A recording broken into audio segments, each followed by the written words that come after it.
তুমি আমার জীবনটাকে দেখো না। কর্ণ যখন ভগবান শ্রীকৃষ্ণকে জিজ্ঞাসা করে যে তুমি আমার জীবনটাকে দেখো, আমার কোথায় জন্ম হয়েছে আমি জানি না, আমায় কোথায় প্রতিপালিত হয়েছি। গুরুদেব দ্রোণাচার্য আমাকে শিক্ষা করার অধিকার দেয়নি, আজ পর্যন্ত বরাবর সম্মান আমি পাই না, বিয়ের মধ্যে অগ্রগণী হয়েও আমার দোষ কি বলো? ভগবান শ্রীকৃষ্ণ কর্ণকে ডেকে বলে তোমার জীবন চরিত্র আমার জীবন চরিত্র প্রায় একই। তোমার এক জায়গা জন্ম হয়েছে আর এক জায়গা তুমি প্রতিপালন হয়েছো, আমারও তো এক জায়গা জন্ম হয়েছে কারাগৃহে। তোমার তো গঙ্গার পাড়ে জন্ম হয়েছিল আর আমার যে কারাগৃহে। আমার মা যশোদা আমাকে যেমন ভালোবাসে, তোমার মা রাধেও তো তোমাকে তেমন ভালোবেসেছে। হয়তো তোমার মা তোমাকে অত ভালোবাসতো না, তোমার মা রাধেও তোমাকে যত ভালোবেসেছে, তোমার পিতা সুদ তোমাকে যত ভালোবেসেছে, তুমি ভালোবাসা কম পেয়েছো কিনা দেখো। দ্বিতীয়, তুমি গুরুদেবের উপরে আরোপ লাগাচ্ছ যে গুরুদেব তোমাকে শিক্ষায় অধিকার দেয়নি। আচ্ছা বলো তো, গুরুদেবের স্কুল তো না, ওটা রাজপুত্রদের স্কুল, রাজকুমারদের স্কুল। তো রাজকুমার যেখানে পাঠ যেখানে অধ্যয়ন করে সেখানে সারথীর ছেলে পড়তে পারে না, আর যদি বা পড়তে হয় রাজার কাছ থেকে আদেশ নিয়ে পড়তে হবে। ওই গুরুকুল গুরুদেবের ছিল না। গুরুদেব তোমাকে কি বলেছিল যে পুত্র কর্ণ, এইটা রাজকুমারদের বিদ্যালয়, তাই এখানে আমি তোমাকে পাঠ দিতে পারবো না। সে তো তোমাকে স্কুল থেকে অপমান করে বের করে দেয়নি, তোমাকে এই বলেছিল যে রাজকুমারদের পাঠশালা এটা বেটা, আমি তোমাকে এখানে পড়াতে পারবো না, এই তো বলেছিল। তুমি কেন গুরুদেবকে আরো দিচ্ছ? আর তৃতীয়ত, পরশুরামের মতো তুমি গুরুদেব পেয়েছো। আচ্ছা বলো কর্ণ, অর্জুন এমন কি দোষ করেছে? তুমি সব থেকে প্রতিজ্ঞা করেছো কি যে অর্জুনকে মারাই আমার জীবনের একমাত্র লক্ষ্য, কারণ অর্জুন জীবিত থাকতে তুমি শ্রেষ্ঠ মহাবীর হতে পারবে না। অর্জুনের দোষটা কি বলতো? সে কখনো কাউকে কটু কথা বলেছে? সে চরিত্র ভ্রষ্ট করেছে? সে কি অন্যায় করেছে? সে কি পরকে কখনো দণ্ডিত করেছে? জগতে এমন কোন অপরাধ করেছে অর্জুন তুমি তার জন্য তাকে দণ্ডিত করার জন্য তার মৃত্যুদণ্ড কামনা করো? বলো কি করেছে? তুমি জানো অর্জুনের মহিমা, তুমি জানো বিশ্বে না কর্ণ হতে পারে না অর্জুন হতে পারে। তুমি শ্রেষ্ঠ বিচারক হওয়ার পরেও, শ্রেষ্ঠ বুদ্ধি মান হওয়ার পরেও তুমি প্রতিজ্ঞা করেছো অর্জুনকে বিনাশ করবে। তাই তুমি আজ দুর্যোধনের কাছে গিয়েছো কেন? হয়তো অর্জুন বধ করতে তুমি অসমর্থ, তাই দুর্যোধনের মাঝখান থেকে তুমি সেই কাজ কার্য করতে যাচ্ছ। আচ্ছা পরের অন্যে প্রতিবাদিত তুমি কেন হবে? তুমি বীর, তুমি মহান, তুমি সাধক। নিজে যুদ্ধ করে কোন রাজ্য তুমি নিতে পারোনি, অন্যের দেওয়া উপহার তুমি গ্রহণ করে রাজা কেন হচ্ছ? তুমি অঙ্গরাজ কর্ম কেন তুমি অঙ্গরাজ হবে?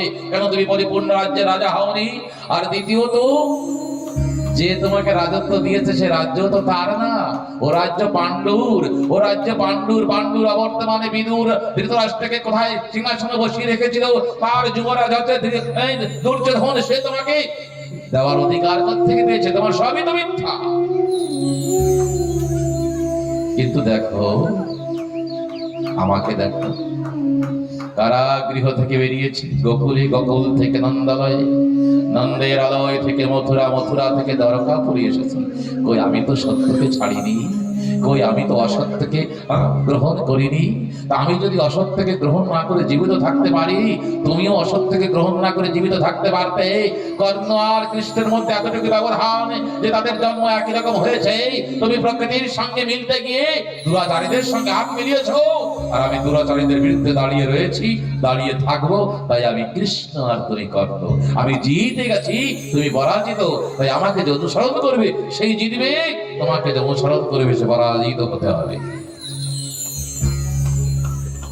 কর্ম আমাদের হাতে আছে, কর্ম আমাদের হাতে। তাই আজ ভৌমাসুর নামে এক দানব প্রতিজ্ঞা করেছিল 20,000 কন্যাকে একত্র করে আমি বিবাহ করব।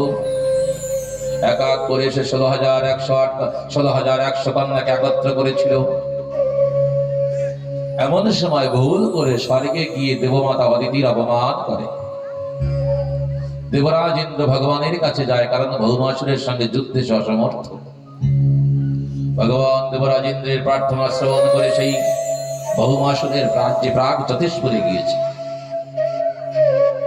সেখানে তাকে পরাজিত করেছে। পরাজিত করে তার কারাগারে যারা ছিল সকলকে মুক্ত করেছে। তার কারাগৃহে যখন দ্বার খুলে দিয়েছে, 16,100 কন্যা এসে ভগবানকে প্রণাম করে দাঁড়িয়ে রয়েছে।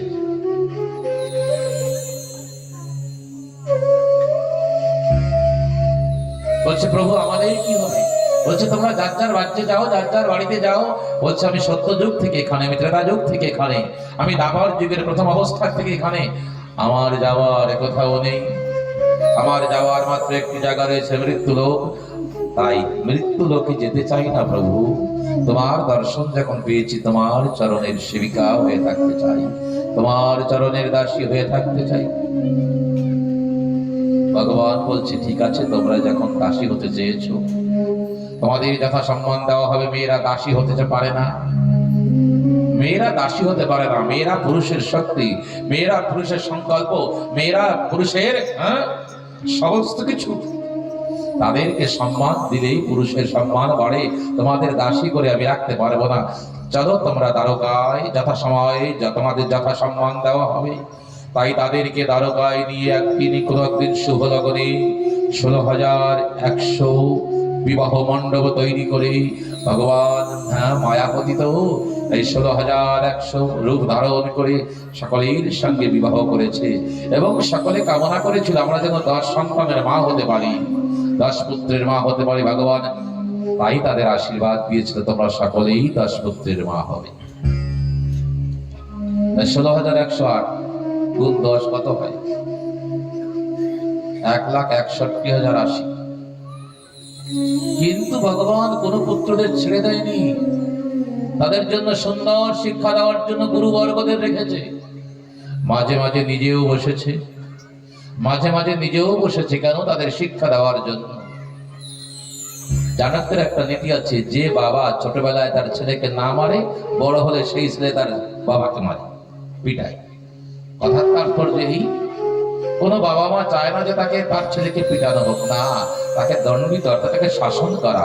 ছোটবেলায় যে সমস্ত ছেলে পেলেদের তার বাবা মা শাসন না করে, বড় হলে সেই বাবা মার বড় দুর্গতি হয়। কারণ বড় হলে তারা ছেলেকে আয়ত্তে আনতে পারে না, শাসন করতে পারে না। যখন বড় হওয়ার পরে কিছু বলা হয়, তখন বাবা মা তার সব থেকে বড় শত্রু হয়ে যায়। তখন তার একমাত্র জীবনের উদ্দেশ্য হয় বাবা মাকে যে কোনো প্রকারে ঠকিয়ে তার সম্পূর্ণ সম্পত্তি যে কোনো প্রকারে নিতে হবে। তখন তাদের মধ্যে কংসের বৃদ্ধি চলে আসে। কংস যেমন তার পিতাকে জোর করে কারাগারে বন্দী করে রাজা হয়েছিল, তখন বহু জায়গায় দেখা যায় না যে বাবা মার সম্পত্তি জোর করে কল কৌশলে কোনো প্রকারে নিয়ে বাবাকেই বাড়ি থেকে তাড়িয়ে দিয়েছে। এই গত বৎসর বৃন্দাবনে এক ভদ্রলোক মৃত অবস্থা পাওয়া গেছে পরিক্রমা মার্গে। 63 কোটি টাকা তার ব্যাংক।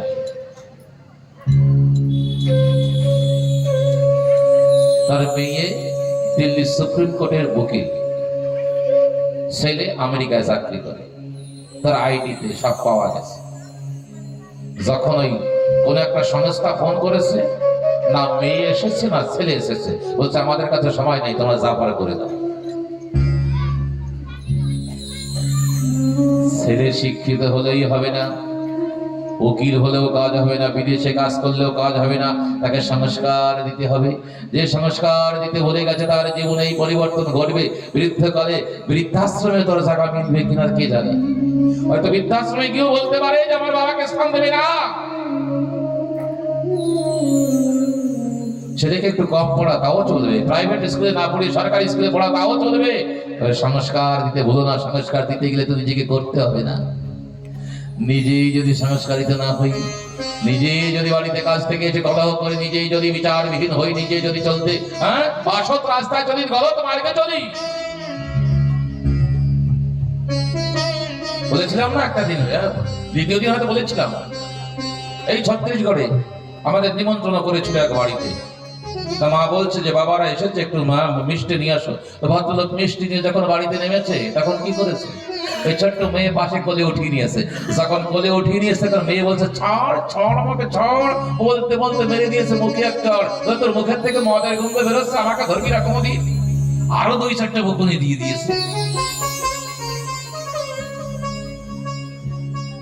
ওই যে ভদ্রলোক ঘরে গেল, আর আসেনি। যে কয়দিন ছিলাম আর আসেই না। সম্মান না, ওই মেয়ে কোনদিন তাকে ভালোবাসতে পারবে না। এই জন্য একটা কথা প্রায়ই বলি, বাবা মা হওয়ার আগে যে যা করো না কেন ভাই, বাবা মা হওয়ার পরে একটু ঠিকঠাক করে চলো, তা না হলে কিন্তু জীবনে কষ্ট। একবার যদি ছেলে মেয়ের মন থেকে বাবা মায়ের প্রতি বিষাক্ত ভাবনা এসে যায়, ও দেবতা আসলেও আর পরিবর্তন হবে না। জীবনটা তো সরল নয়। তাই তো ভগবান শ্রীকৃষ্ণ প্রতিদিন ঘুম থেকে উঠে স্নান করে গায়ত্রী জপ করে ধ্যান করত, তারপরে যজ্ঞ করে দান করত। ভগবানের পত্নীগণে ডেকে জিজ্ঞাসা করতো, প্রভু তুমি পরমেশ্বর, তুমি কার ধ্যান করো? আমি আমার ধ্যান করি। তুমি যজ্ঞ কেন করো? জগতের কল্যাণের জন্য যজ্ঞ করি আমি। তুমি দান কেন করো? বলে মানুষের ধর্ম দান করা, দানে নাম বর্ধতি। দান করা মানে খালি পয়সা দেওয়াকে দান করা বলা হয় না। আমার কাছে সুন্দর শব্দাবলী আছে। শব্দাবলী দেখবেন, কত শব্দকোষ কল্পদ্রুম পড়ে দেখবেন, কত লক্ষ লক্ষ সুন্দর সুন্দর শব্দ আছে। সেইগুলি না বলে 2-4টে বিষাক্ত শব্দ আমরা বের করেছি, মুখস্থ করেছি। ওই কথাবার্তা বলতে গেলে সেইগুলি বলি, ভালো শব্দ বলি না আমরা। ওই পুরা কয়েক লক্ষ ভালো শব্দ রয়েছে, কিন্তু তার মধ্যে 50টা অশুদ্ধ শব্দ। এই সেইগুলি কানের মধ্যে গিয়ে আমাদের গিট লেগে গেছে। হ্যাঁ, কথা বলতে গেলে ওই শব্দগুলি প্রয়োগ করি, ভালো শব্দ আমরা প্রয়োগ করতে পারি না। এই ভগবান শ্রীকৃষ্ণ নিজেই সুন্দর। প্রতিদিন ঘুম থেকে উঠে স্নান করে গায়ত্রী জপ করার পরে ধ্যান, তারপরে যজ্ঞ, তারপরে দান, তৎপশ্চাৎ পিতা মাতার কাছে গিয়ে প্রণাম করত। পিতা যদি মাথার ঘ্রাণ নেয়, ছেলের অমঙ্গল নষ্ট হয়। মা যদি মাথায় হাত রাখে, অমঙ্গল নষ্ট হয়। বাংলা একটা কথা আছে, মায়ের হাত আর মামা বাড়ির ভাত, যার যত ভাগ্যে ছোটে সে তত থাকতে পারে। কথা কত সুন্দর, কিন্তু এখন কোথায়? ছোট হতে হতে হতে হতে হয়ে গেছি। আর বিশেষ করে যারা চাকরি করে বিদেশে গিয়েছি, শহরে গিয়েছি, তারা তো একেবারে কাঠ হয়ে গেছে। বলে বৃন্দাবন বিহারী লাল কি। তাই নিজেদের ছেলের কাছে বসতে হবে, দেখতে হবে সে কোন দিকে কি করছে, আর তাকে কিছু শেখাতে গেলে আমাকে করতে হবে। এই তো আজ সকালে কোথায় গিয়েছিলাম, ছোট্ট একটা মেয়েকে বলছে প্রণাম কর প্রণাম কর। তখন মেয়েটি যখন প্রণাম না করছে, তখন তার মা প্রণাম করেছে, তারপরে মেয়েটি প্রণাম করেছে। আপনি আচরি ধর্ম জীবের শিখায়। আমার মহাপ্রভু বলে গেছে যে আপনি আচরি ধর্ম, আমার সংসারকে, আমার বিশ্ব কি, আমার বিশ্ব, আমার বাড়িতে যে 2-4-5 জন রয়েছে, তাই তার থেকে একজনকে হোক। যখন শুনি যে কোথাও আগুন ধরে পড়ে 5 জন মরে গেছে, বা অ্যাক্সিডেন্টে 20 জন মরে গেছে, অল্প একটু আফসোস করি, ইস মরে গেছে রে। তারপরে তোমার সেই সমাচার দেখতে দেখতে খাবার খাই, আরে ডালটা দাও তো, দেখেছো কেমন মরে গেছে। কিন্তু নিজের ছেলের উপরে যদি অল্প একটু খরচ আসে, 5 দিন খাওয়া বন্ধ হয়ে যায়। তাই আমার পুত্রই আমার দুনিয়া। তাই নিজেরটা নষ্ট না হয়ে যায় তার দিকে লক্ষ্য রাখতেই হবে। তার জন্য শুভ কর্ম আমাকে করতেই হবে, করতেই হবে। সংসার আমাদের অনেক কিছু দেয়, আবার অনেক কিছু দেয়। এখন নীলকান্ত গোস্বামীর ভাষায়, ওরে আমার সাধেরই সংসার,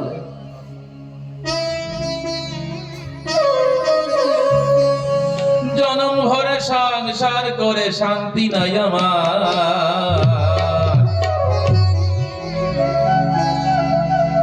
ওরে আমার সাধেরই সংসার, ওরে আমার সাধেরই সংসার,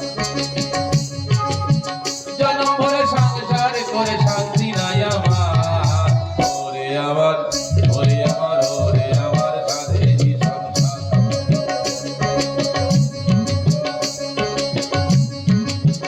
এই সংসারের খাটিটি খেটে কাটাই জনম ভর, বলবুদ্ধি সবই গেল গেল গায়ের জোর, গেল গায়ের জোর।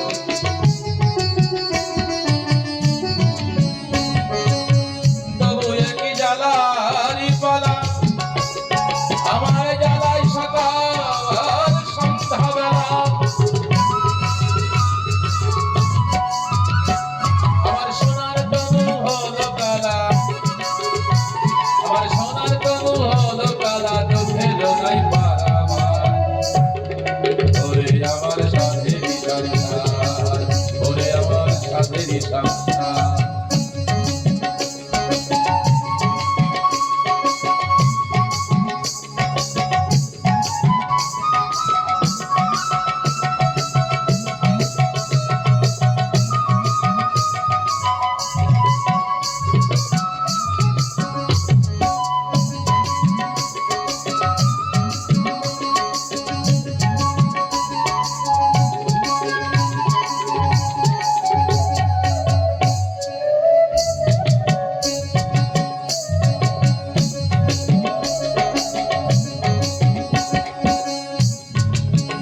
যাদের জন্য সব খোয়ালেন পাকলো মাথার চুল, জনম ভরে যা করেছি তারা কয় সব হলো।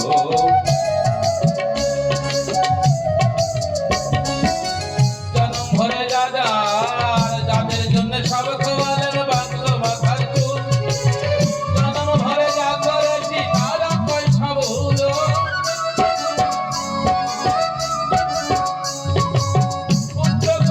সবাই বলে শান্তি হতো বুড়া বুড়ি বলে,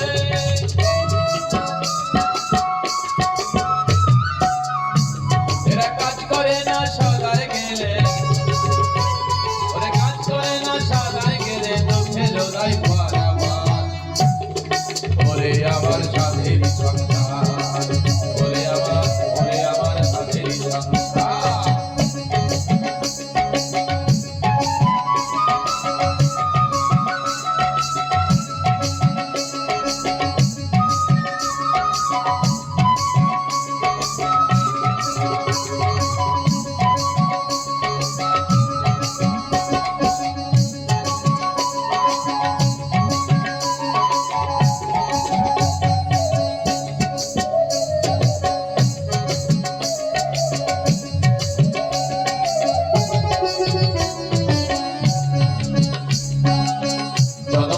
যাকে আমি বেসেছি ভালো, ডাকলে সেও কয় না কথা মুখ করে কালো।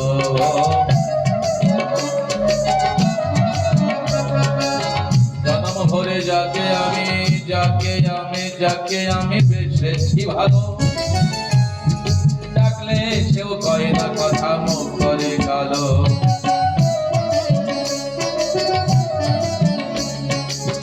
আমার কথা শুনলে পরে ও ঝাঁকি মেরে দূরে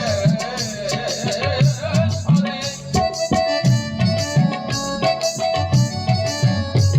বলে এত লোক যেতেছে মরে, এত লোক যেতেছে মরে, মরণ নাই সর্বনাশ।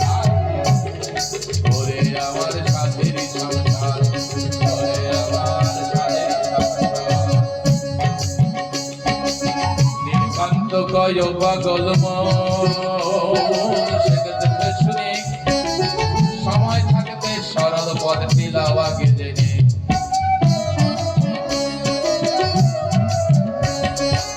নীলকান্ত কয় পাগল মন, শেখে দেখে শুনে সময় থাকতে সরল পথ দিলাও আগে জেনে।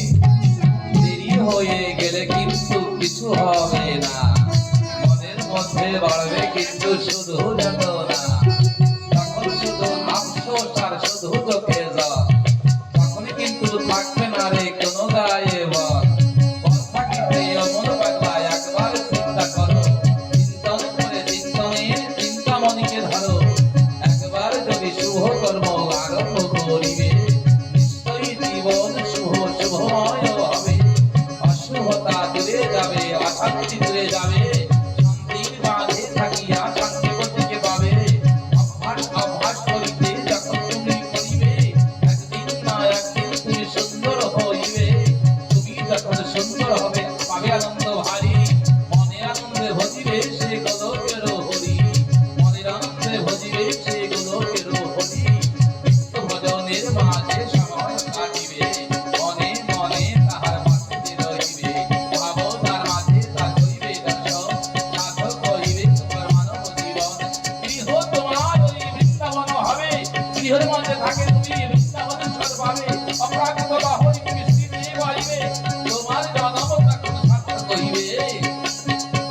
নীলকান্ত কয় ও পাগল মন, দেখো দেখে শুনে সময় থাকতে সরল পথ দিলাও আগে জেনে। ও বাহু তুলে বল হরি বল, ও মুখে কিংবা করেতে বল।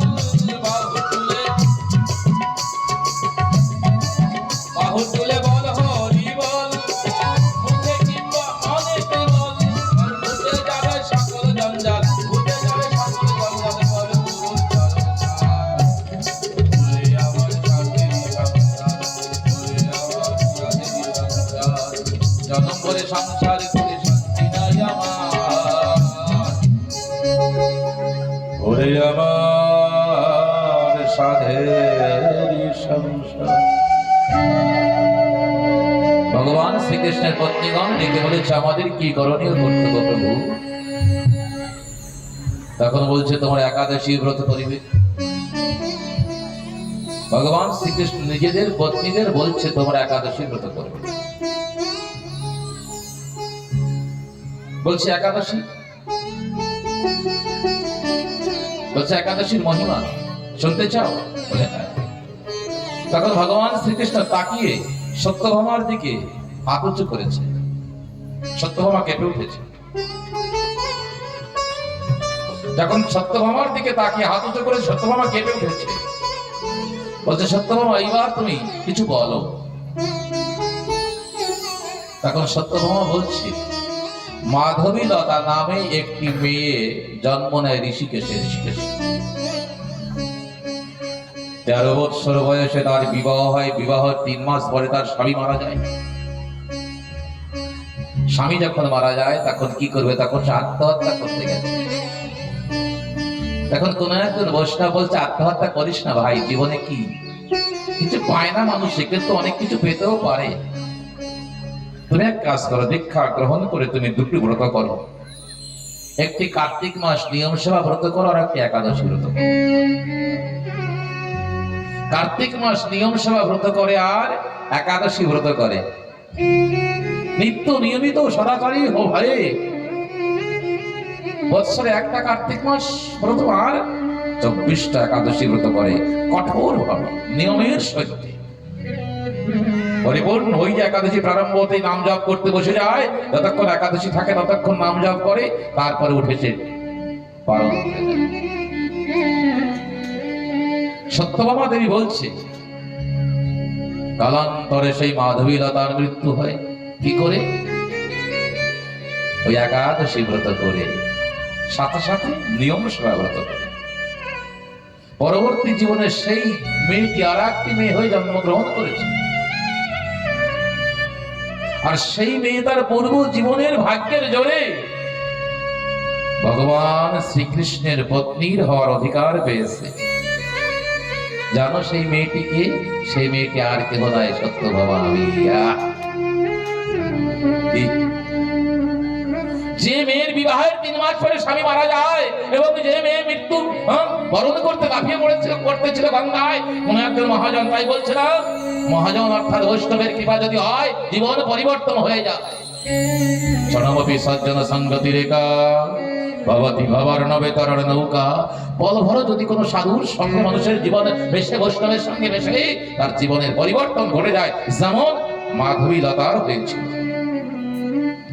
যেখানে মরতে যাবে সেখানে ওই ব্রত করে করে করে করে তারপর জীবনে সে ভগবানের পত্নী হয়েছে, 2য় পত্নী।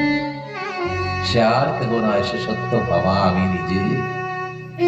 কর্মের ফল কখনো কাউকে ছাড়ে না রে বাবা। 2টি বস্তু কাউকে ছাড়ে না, একটা কর্মের ফল আর একটা মৃত্যু। তাই যে যা কর্ম করতে হবে হিসাব করে থাকতে হবে। এই যে আমি আমার চলার পথে কথা ভুল করছি, আমি আপনার ভাবছেন নাকি তার সাজা আমার হবে না? অবশ্যই হবে। আমি জীবনে যে ভুল কাজ করছি তার সাজা আমাকে পেতে হবে। এই জীবনে না পাই আগামীতে আগামীতে আগামীতে পেতে হবে। আমাকে আশ্রমে ছিল একজন সুভাষ নামে এক ভদ্রলোক, মাঝে মাঝে আসতে গৃহী অবশ্যই।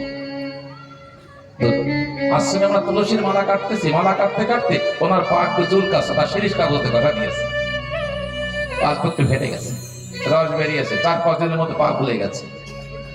আমি রামকৃষ্ণ মিশনে নিয়ে গেছি, কি বলছে, যখনই উনি এক্সরে করে বলছে আপনারা এই হাঁটুর থেকে কাটতে হবে, যদি ভালো না হয় কোমর থেকে কাটতে হবে।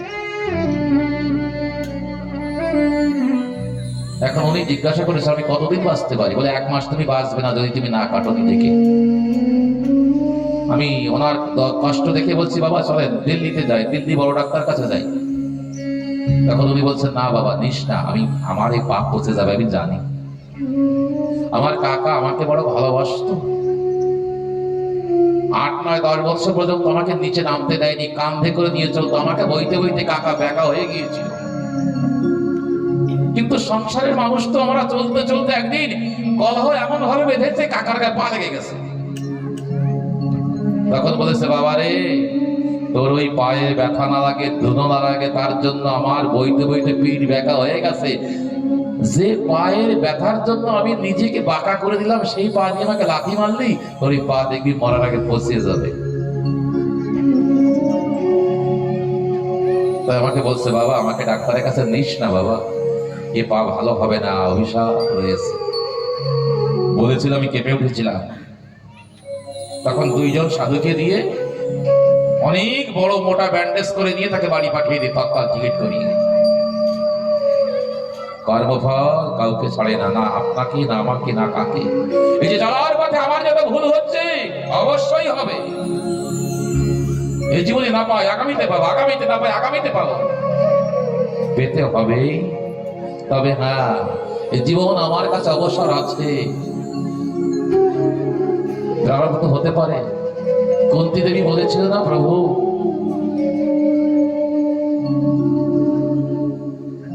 আমি চাই না যে তুমি আমার জীবন থেকে দুঃখকে দূর করো, আমি চাই না আমার পুত্রদের জীবন থেকে তুমি দুঃখকে দূর করো। ওদের প্রারব্ধ ওদের ভক্তি দাও, তবে তোমার কাছে একটি প্রার্থনা, ওদের কাছে তুমি থেকো। ওদের প্রারব্ধ ওদের ভুগতে দাও, কিন্তু তুমি কাছে থেকো। প্রারব্ধকে আমি নষ্ট করতে বলবো না, ওদের ভুগতে দাও, কষ্ট পেতে দাও, ওদের কষ্ট পেতে দাও, তবে সাথে তুমি থেকো, এটুকু আমার প্রার্থনা। ভগবান শ্রীকৃষ্ণ বলেছিল, আমি কথা দিচ্ছি ওদের কাছে থাকবো। ভজনের মধ্যে যখন যাই, ভগবান বলেছে একাদশী ব্রত করবে। নিজ পত্নীদের বলছে, নিজের পুত্রদের বলছে, তোমরা সৎ আলাপ করবে, সৎ ব্যবহার করবে, বড়দের সম্মান করবে, মহিলাদের সম্মান করবে, সমস্ত কিছু। আমি যেমন শ্রেষ্ঠ, আমার পুত্রগণ আমার মতো শ্রেষ্ঠ না হলেও আমার বিপরীত যেও না। ভগবান শ্রীকৃষ্ণের অত হাজার পুত্র থাকা সত্ত্বেও সমস্ত পুত্র সুন্দর ছিল, খালি একজন পুত্র ভগবানের বিপরীত চলেছিল, সে কে? শাম্ব। শাম্ব ভগবানের বিরোধী আচরণ করতে কেন?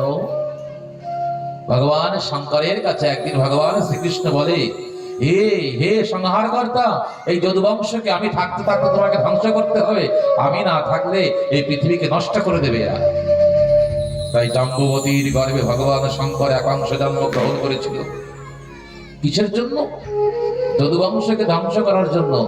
বাড়িতে মাঝে মাঝে একদম দেখবেন এক ছেলে উৎপন্ন এমনও তৈরি হয়, যে না বাবার কথা শোনে, না মার কথা শোনে, না কাকার, না জ্যাঠার, না নিজের কথা শোনে। মনে করবেন ও আপনাদের সংসারকে ওই শাম্বর মতো বিনাশ করতেই আসছে, যদুবংশ থেকে ধ্বংস হবে।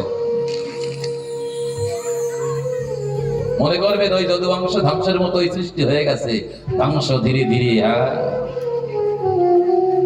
মাঝে মাঝে তো আসে, বাবা বাঁচা, কেন?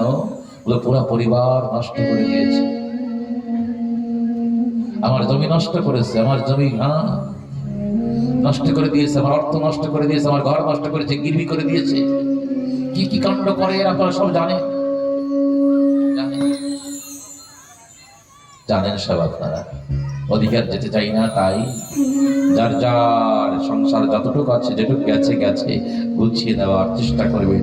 আমি তাই ভগবান শ্রীকৃষ্ণের এই গার্হস্থ লীলাকে সকলের সামনে বলতে চাই, বলি।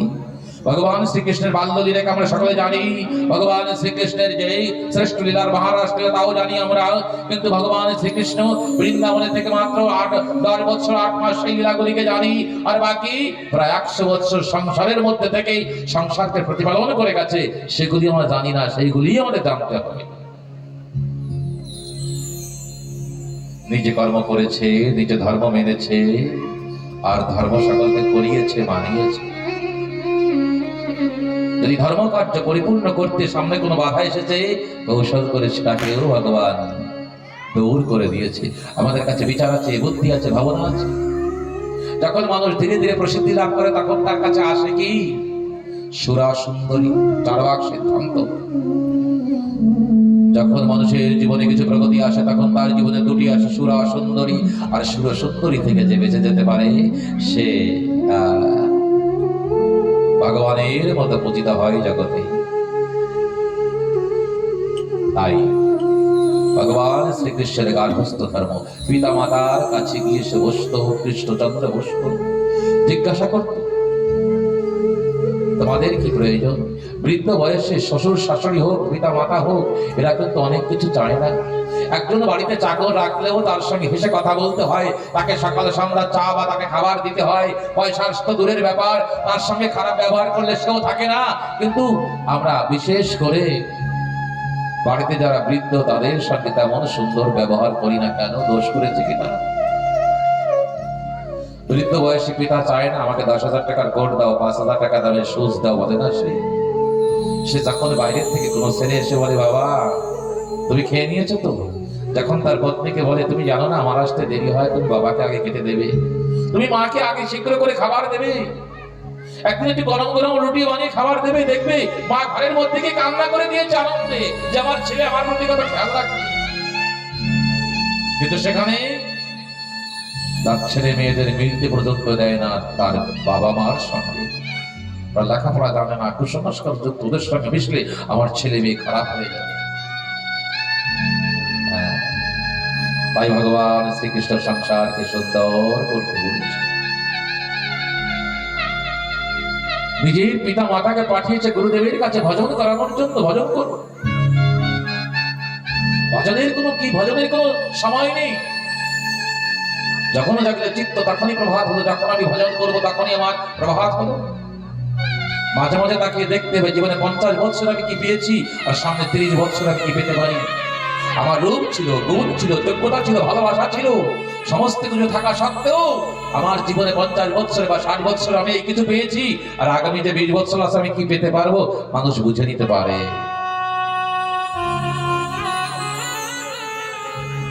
তাই ভজনের মধ্যে প্রবেশ করাতে বলছি।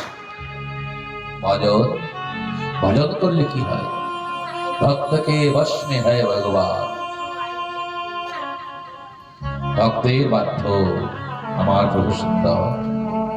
একটি চরিত্র বড় আমার খুব প্রিয়। কোন একদিন বল্লভাচার্য বৃন্দাবনে এসে বৃন্দাবনের বাতাবরণ ভালো লেগেছে। দ্বিতীয়বার তারা পত্নীর সহিত এসেছে, তৃতীয়বার তার পুত্রদের সহিত এসেছে। এখন বৃন্দাবনীয় ভাবধারায় নিজের পুত্রদের নিয়ে এসে বসবাস করছে। বৃন্দাবনের ভাব কি? শান্ত, দাস্য, সখ্য, বাৎসল্য, মধুর, এই 5 ভাবে বৃন্দাবনে মানুষ ভগবানকে ভালোবাসে। কেউ শান্ত চিত্তে ভগবানের চিন্তাও করে, কেউ তার দাসে ভজন করে, কেউ তার শাখা হয়ে তাকে চায়, কেউ তার পুত্র পিতা মাতা হয়, কেউ তার বন্ধু হয়ে তাকে ভালোবাসে। ব্রজের 5 ভাব। তো বল্লভাচার্যের মনে ভাবনা হয়েছে কৃষ্ণ আমার পুত্র, তাই নিজের বাড়িতে সুন্দর একটি মন্দির তৈরি করেছে। আর তার 7টি ছেলে, বল্লভাচার্যের 7টি ছেলে ছিল, 7 বৌমা। দৈবচাক্রের সকলেই ভজন করে, ব্রজভাবে সকলকে নিয়েছে। 7 পুত্র, 7 পুত্রবধূ। কিন্তু সে মনে মনে ভাবে যে আমার 8 পুত্র, 8 পুত্রবধূ। কৃষ্ণকে 8ম পুত্র মনে করে আর রাধারানীকে 8ম বধূ মাতা মনে করে। সুন্দর ভজন চলছে। প্রতিদিন সকাল বেলায় সকলে আসবে মন্দিরে। সন্ধ্যার সময় তোমাদের যত কর্ম থাকুক না কেন, সন্ধ্যার সময় ঠাকুরের সামনে আসতে হবে। কারণ ভগবান শ্রীকৃষ্ণ বলে গেছে, অনন্যশ্চিন্ত্যন্তে মাম যে জনা পর্যুপাসতে তেষাং নিত্যাভিযুক্তানাং যোগক্ষেমং বয়াম্যহম।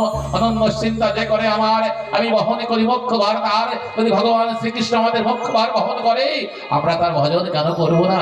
আমাদের করতে হবে, কারণ সুন্দর শরীর পেয়েছি, সুন্দর মন পেয়েছি, সুন্দর শিক্ষা পেয়েছি, সুন্দর বংশ পেয়েছি, সুন্দর অবসর পেয়েছি, তারপরেও যদি ভজন না করি কি হবে? জন্মান্তর কর্মবাদকে আমি অনেক মানি, জন্মান্তর কর্মবাদকে। ঘটনাই কবির দাস একদিন বসে আছে, সামনে একটা ঘটনা কি ঘটে, এক ভেড়ার পালওয়ালা ভেড়া নিয়ে যাচ্ছে চড়াতে। একটা মুদি দোকানে একটা ভেড়া ঢুকে গেছে। ভেড়া ঢুকে মুদি দোকানের যে বটা মাছ রয়েছে, বুট, বুটের বস্তা থেকে 1 মুঠ বুট উঠিয়েছে। যেই দোকানের মালিক দেখেছে, লাভ দিয়ে ভেড়ার কান ধরে বলছে এই মাথা আমার খাইতে হবে। এই ভেড়ার মালিক এই ভেড়া মারে দাও। বলে কেন? বলে এই মুখ দিয়ে আমার দোকানের বুট খাইছে, এই মুখ আমার খাইতে হবে। যে মুখ দিয়ে আমার দোকানের এই বটানা খেয়েছে ওই মাথা আমার খাইতে হবে, এটা তোমার কত টাকা লাগবে? কেন আমার দোকানের খাইলো? ওই বেড়া চিৎকার করতেছে। হ্যাঁ, ওই দেখে কবির দাস হেসে দিয়েছে। তো কবির দাসকে বললো, হাসলে কেন তুমি? বলো কিছু না। না বলো। কবির দাস বিনা কারণে হাসে না। বলো ওই ভেড়া আর কেউ না, ওর বাবা। পূর্ব জীবনে ওই দোকান ওই তৈরি করেছিল, ওই দোকান ওই তৈরি করে গেছে, কিন্তু কিছু ভালো কাজ করেছিল তাই পূর্ব জীবনের স্মৃতি মনে রয়েছে। কিছু খারাপ কাজ করেছিল, জন্ম তো পেয়েছে কিন্তু মানুষ পায়নি, ভেড়া জন্ম পেয়েছে। এই দৈব চক্রের দোকানের সামনে যখন এসেছে তখন তার মনে পড়ে গেছে পূর্ব জীবনের কথা। দোকানের সামনে গিয়েছে, দেখেছে দোকান বড় করেছে, ছেলেকে দেখে মনে খুশি হয়েছে। ভাবছে যখন দোকানের সামনে এসেছি এক মুঠ খাবার খেয়েই যাই না। এই যখন মুখ দিয়ে বটানা নিয়েছে, ওই ছেলে কান ধরে বলছে মাথা আমার খেতে হবে। ও চিৎকার করে বলছে, বাবা আমি তোর বাবা। ওরে বাবা রে, সোনা রে, আমি তোর বাবা। ও তো বলতেছে মনে মনে, ওই এ তো শুনছে কি চিৎকার করছে, চিৎকার করছে। তাই আগামী জীবন কেমন হবে জানি না। তাই বল্লভাচার্য তার পুত্রবধূ মাতাদের বলছে, এই জীবনে মানুষ হয়েছে, গত জীবনে ভালো কর্ম করেছিলে, তাই আপনারাও গত জীবনে অনেক শুভ কর্ম করেছেন, তাই এই জীবনে মানুষ হয়েছেন, বাঙালির বাড়িতে জন্মগ্রহণ করেছেন। বিকাশ পল্লীতে আপনাদের বাড়ি মার্কণ্ডেশ্বরের পাশে দণ্ড কারণে বসবাস করছেন, ভাগবত কথা শ্রবণ করছেন, ভগবানকে ভালোবাসেন, আগামীকাল থেকে নামযজ্ঞ শুরু করবেন। সাধারণ ভাগ্যের ব্যাপার না, তাই নিজেদের কত ভাগ্য ভালো, মাঝে মাঝে একটু চিন্তন করবেন, আরো ভালো করবেন ভাগ্যকে। ওই বল্লভাচার্যের বাড়িতে একদিন কি হয়েছে, শাখারু এসেছে। শাখারু যখন এসেছে, বল্লভাচার্যের বৌমাগণ বলছে, বাবা আমরা একটু শাখা পড়ি। বলে হ্যাঁ পড়ো। হয়তো ঘটনাটি আমি আগে এখানে বলেছি, পড়ি পড়ো। তো যখন বৌমাগণ শাখা পড়ে চলে গেছে, বল্লভাচার্য এসে বলছে, কয় জোড়া শাখা, কত টাকা দাম হয়েছে? বলছে 8 জোড়া শাখা 16 টাকা দাম হয়েছে, দাও। বলছে, ও বৌমা তোমরা কয় জোড়া শাখা নিয়েছো? বলছে আমরা সবাই এক এক জোড়া পড়েছি। বল্লভাচার্য বলছে, তুমি এক জায়গায় অনেক শাখা বিক্রি করেছো তো, তাই এক জোড়ার দাম বেশি নিতে চাচ্ছ, তাই না? বেশি নিও না। তখন শাখারু বলছে, না প্রতিদিন তো শাখা পড়াতে গিয়ে আমার এমনি সে কত শাখা ভেঙে যায়, আমি কেমন করে তার দাম নিতে চাই বলো? এই জন্য আমি 8 জোড়া শাখা পড়িয়েছি, 8 জোড়া শাখার দাম দিতে হবে। বলছে না, তুমি 60 জোড়া শাখার দাম পাবে।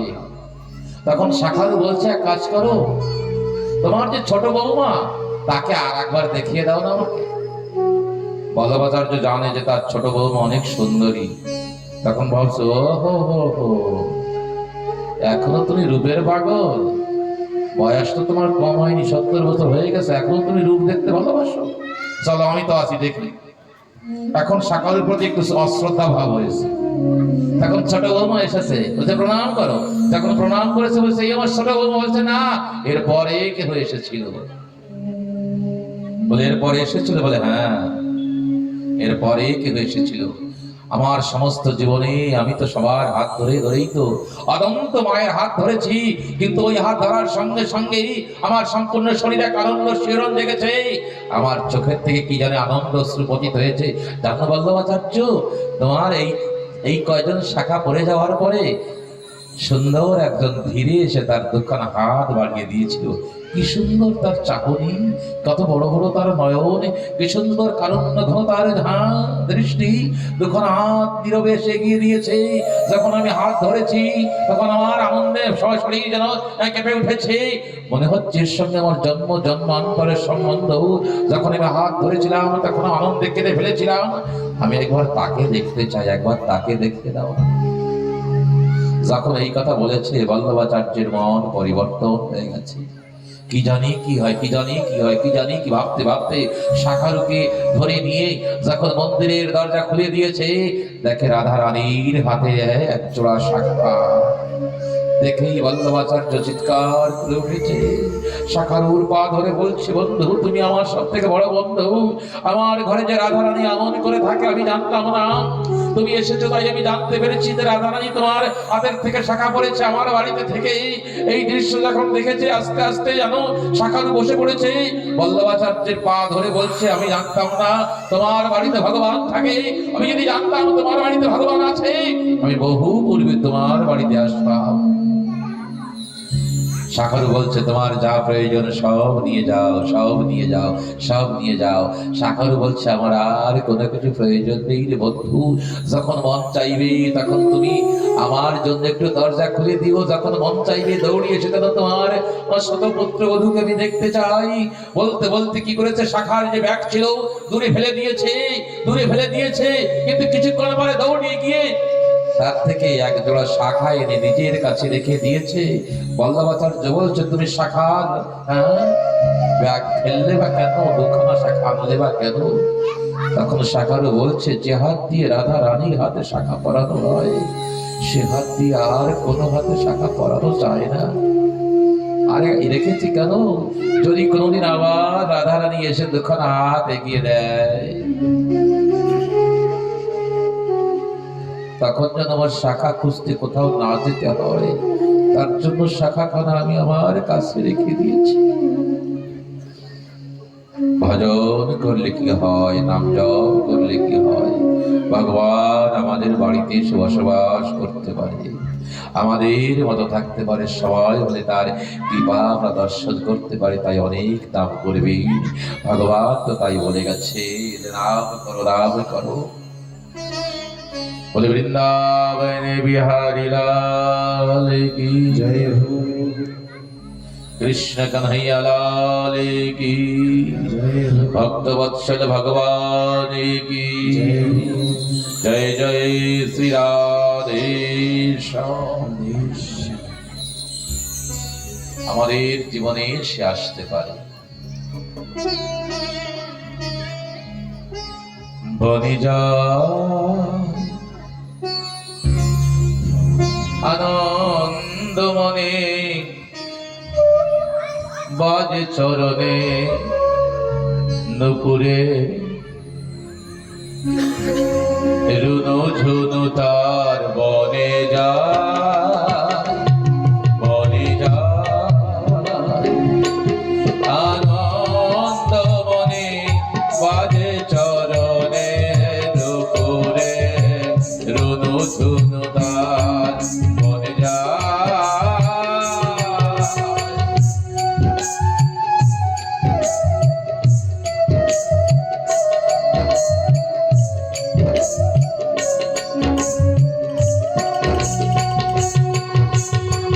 নন্দ দুলাল কি ছন্দ দুলাল, ও কি সুন্দর পথ ভোলা নিত্য গোপাল বনে যা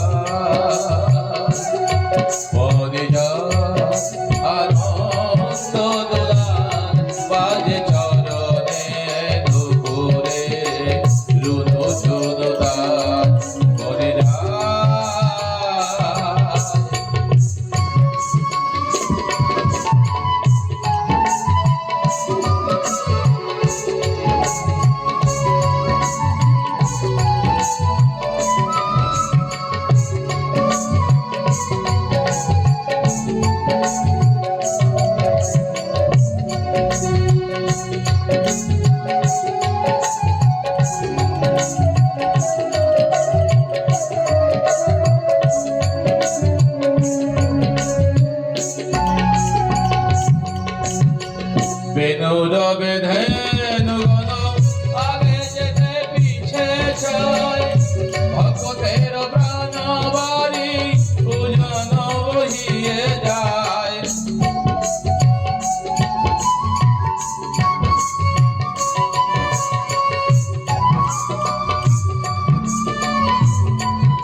ব্রজ গোপিকা তার চরণে তনুকুল শ্রীমতী রাধিকা তার বাঁশরীর সুর।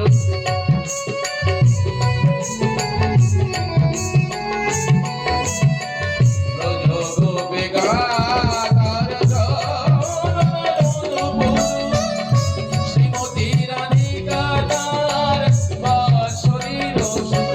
করে বিশ্বের আকারে তাই সেজেছে রাখাল, করে বিশ্বের আকারে তাই সেজেছে রাখাল। বনে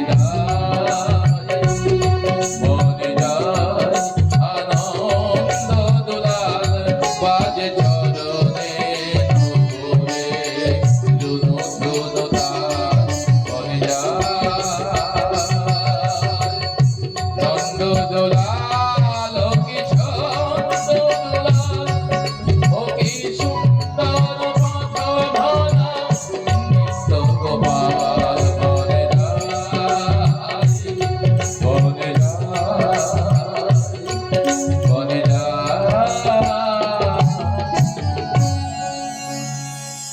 আমাদের হৃদয় বৃন্দাবনে শ্যামন করে চলে চলে বাঁশি বাজিয়ে আমাদেরকে আনন্দ প্রদান সে করতে পারে। वृंदावन बिहारी लाल की, रास बिहारी जी की जय जय श्री राधे श्यामनिताई गौर हरि बोल। ভগবান শ্রীকৃষ্ণ বসে আছে, এমন সময় দুটি পত্র ভগবানের কাছে এসেছে। একটি পত্র পাঠিয়েছে জরাসন্ধের কারাগৃহে যে সমস্ত রাজন্য মণ্ডলী রয়েছে, যারা মৃত্যুর জন্য নিত্য আতঙ্কিত যুক্ত অবস্থায় অতিবাহিত করছে সময়। মৃত্যু চাহি না কেহ, তবু মৃত্যুর দিকে এগিয়ে যেতে হয় আমাদের। জরাসন্ধ মুক্তি লাভের কামনায় ৮৬,০০০ রাজন্য মণ্ডলীকে কারারুদ্ধ করে রেখেছে শঙ্করের চরণে সমর্পণ যুক্ত বলিযুক্ত অবস্থায় প্রদান করে নিজে অমরত্ব লাভের লালসায়িত অবস্থায় কালাধিকার করেছে। তাই কারাগৃহের মধ্যে বন্দীযুক্ত অবস্থায় রাজন্য মণ্ডলী একটি পত্র লিখে পাঠিয়েছে ভগবান শ্রীকৃষ্ণের কাছে। হে মাধব, কৃষ্ণায় বাসুদেবায় হরয়ে পরমাত্মনে প্রণত ক্লেশ নাশায় গোবিন্দায় নমো নমঃ। মানুষ যত প্রকার দুঃখে থাকুক, যত প্রকার বিপত্তির মাঝে থাকুক, রোগ হোক, শোক হোক, দুঃখ হোক, জ্বালা হোক, কারোবারে ঘাটা হোক, পরিবারে অশান্তি হোক, বৈবাহিক জীবন অসুন্দর হোক, এই মন্ত্রকে নিত্য নিয়মিত জপ করলে তার থেকে সে মুক্ত হতে পারে। তবে এ নয় ৪ দিন ৪ মালা করে জপ করলাম, প্রথম দিন ৪০০ বার জপ করলাম, তারপর দিন ৬০০ বার, তারপর দিন ৮০০ বার, তা নয়। নিয়মিত অবস্থায় জপ করতে হবে। ঔষধ একদিনে ১৫টা খাইলে, প্যারাসিটামল খাইলে জ্বর যায় না, বরং মরণ হয়। আরো মন্ত্র ধীরে ধীরে ধীরে ধীরে কার্য করে। ভগবানের কাছে প্রার্থনা, হে প্রভু সুন্দর, কারাগৃহ হতে মুক্ত করো, মুক্ত করো হে বন্ধু, মুক্ত করো। বন্দী অবস্থায় মৃত্যু কামনা করিনি কখনো। ভগবান শ্রীকৃষ্ণ মনে মনে ভাবপূর্ণ অবস্থা রয়েছে।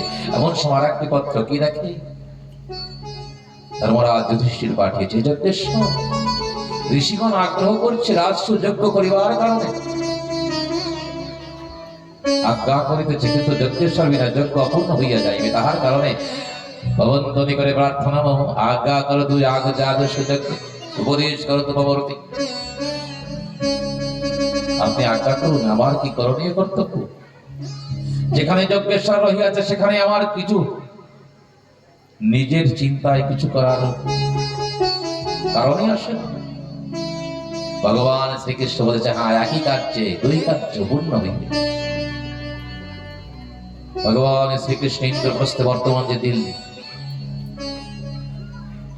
দিল্লিতে যতদিন ভারতের রাজধানী থাকবে ততদিন অসুস্থ থাকবে, অস্থির থাকবে। এই জন্য দিল্লির রাজগদ্দিতে যে বসতো তার মৃত্যু হতো, তার পতন হতো। তাই তো আকবরকে এক ঋষি বলেছিল, যদি অস্থির রাজ্য চাও দিল্লি ছাড়তে আগ্রায় কি রাজ্য করেছিল, তাই তো প্রায় 300 বছর রাজত্ব করে গেছে তারা। আমাদের রাজন্য মন্ডলীকেও বলেছে যে যদি ভারত স্বাধীন করে রাখতে চাও দিল্লি ছেড়ে, দিল্লি থেকে 120 কিলোমিটার 100 কিলোমিটার দূরে তোমাকে নতুন রাজধানী তৈরি করতে হবে, তা নাহলে আবার দেশ পালাতে হবে। অভিশাপ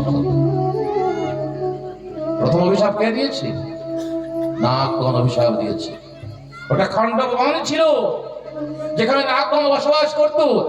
অর্জুনকে খণ্ডব দহন করে সমস্ত নাগদের পুড়িয়ে মেরেছে, তার জন্য নাগ অভিশাপ দিয়েছে এখানে যে রাজা হবে আর পতন হবে। তাই তো পরবর্তীকালে ইন্দ্রপ্রস্থ তৈরি হলো, সেখানে বেশি দিন তারা থাকতে পারেনি। অভিশপ্ত স্থল ইন্দ্রপ্রস্থ। অনেক কিছু জানতে হয়। রাবণের জন্মভূমি কোথায় জানো?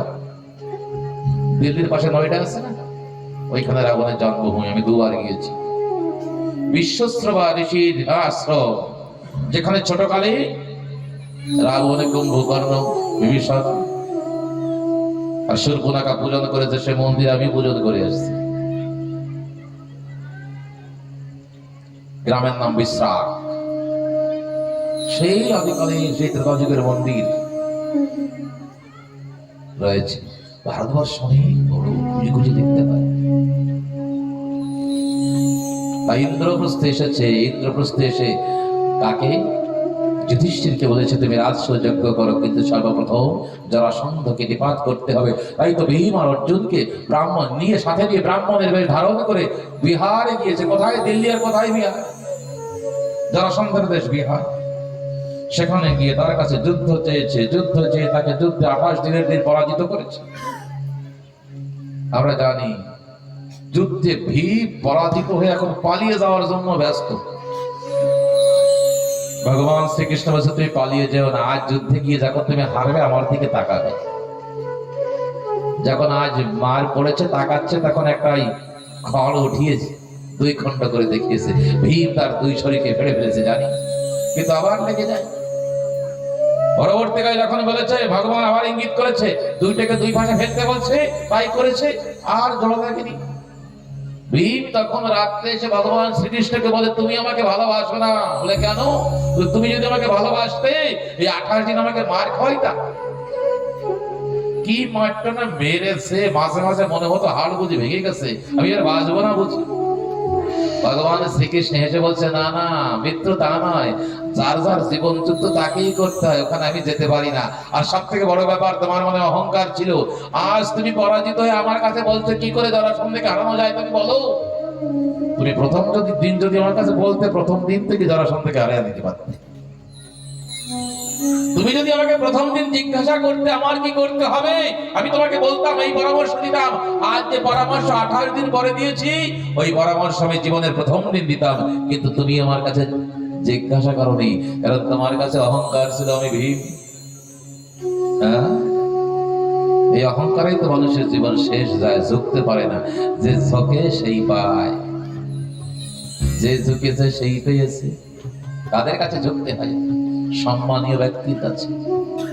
যারা যারা ঝুঁকেছে, যারা যারা সম্মান দিয়েছে, তারাই পেয়েছে, আশীর্বাদ পেয়েছে, শুভবাণী পেয়েছে, আশীর্বাদ পেয়েছে, শুভবাণী পেয়েছে।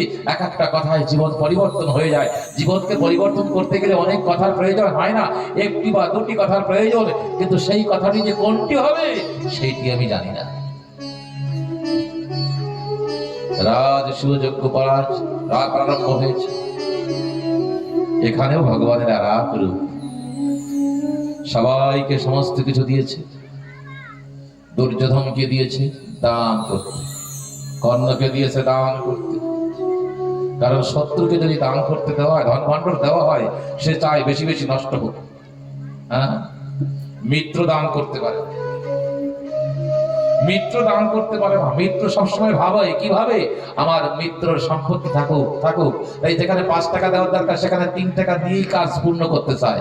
আর সত্য যদি হয় দেই না, অবসর পাইছি 15 টাকা দেই, আমি এমন দেবো যেন ধন ভাণ্ডার খালি হয়ে যায়। তাই তো ভগবান কৌশল করে কি বলেছে, তোমরা 2জন দান করবে, কারণ যজ্ঞে দান করলে যজ্ঞের ফল বেশি পাওয়া যায়। কত বড় কৌশলী কৃষ্ণচন্দ্র। তাই তো কুরুক্ষেত্রের মাঠে ভগবান শ্রীকৃষ্ণকে पितामह भीष्म বলেছিল, चक्रधारी मैंने सोचा था तुम यहाँ पर चक्र छोड़कर आए हो, पर देखा नहीं तुम चक्र देकर ही आए हो। चक्र लेकर ही आए हो। भगवान श्री कृष्ण ऐसे बोलते मैं कैसे चक्र को छोड़ सकता हूँ। चक्र माने कौशल, चक्र माने नीति, चक्र माने विचार, चक्र माने बुद्धि, चक्र माने तेज गति, चक्र माने तेज भूत भविष्य वर्तमाনের দৃষ্টিকে যে সব সময় অ্যাক্টিভ রাখে, জাগ্রত রাখে, তাকেই চক্র বলা হয়। জীবন চক্র। আমরা বর্তমানকে ভাবি, ভবিষ্যৎকে ভাবি না। ভেবেছিলাম চিরদিন মনে নিভাবে যাবে, তাই থেমেছিলাম আমি বিষয় বৈভবে। ভেবেছিলাম চিরদিন মনে নিভাবে যাবে, তাই থেমেছিলাম আমি বিষয় বৈভবে। জীবনের সুন্দরতা ধীরে ধীরে অপূর্ণ হলো, সম্মান সাগরতা চলে গেল।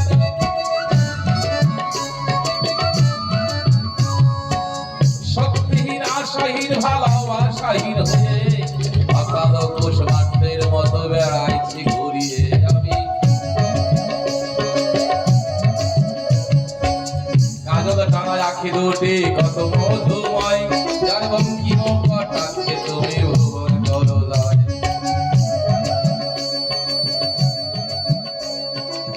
যে না চোখে ভুলে গেলে কেন্দ্রে বুক ভাসাবে, সেই না সাদের চোখে আগে দিন বাদ দিয়ে খোঁজাবে, ও বাদ দিয়ে খোঁজাবে।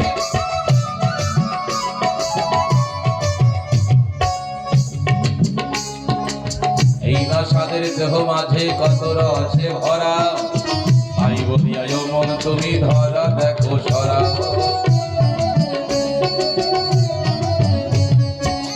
যে না দেহের সৌন্দর্যে জগৎ ভুলাবে, সেই না সাদের দেহ একদিন আগুনে পোড়াবে। ও সময় থাকলে অমন পাগল ভাজো তাহার পায়, দয়াল গুরুর চরণের সাথ থেকে সব শান্ত হয়ে যায়।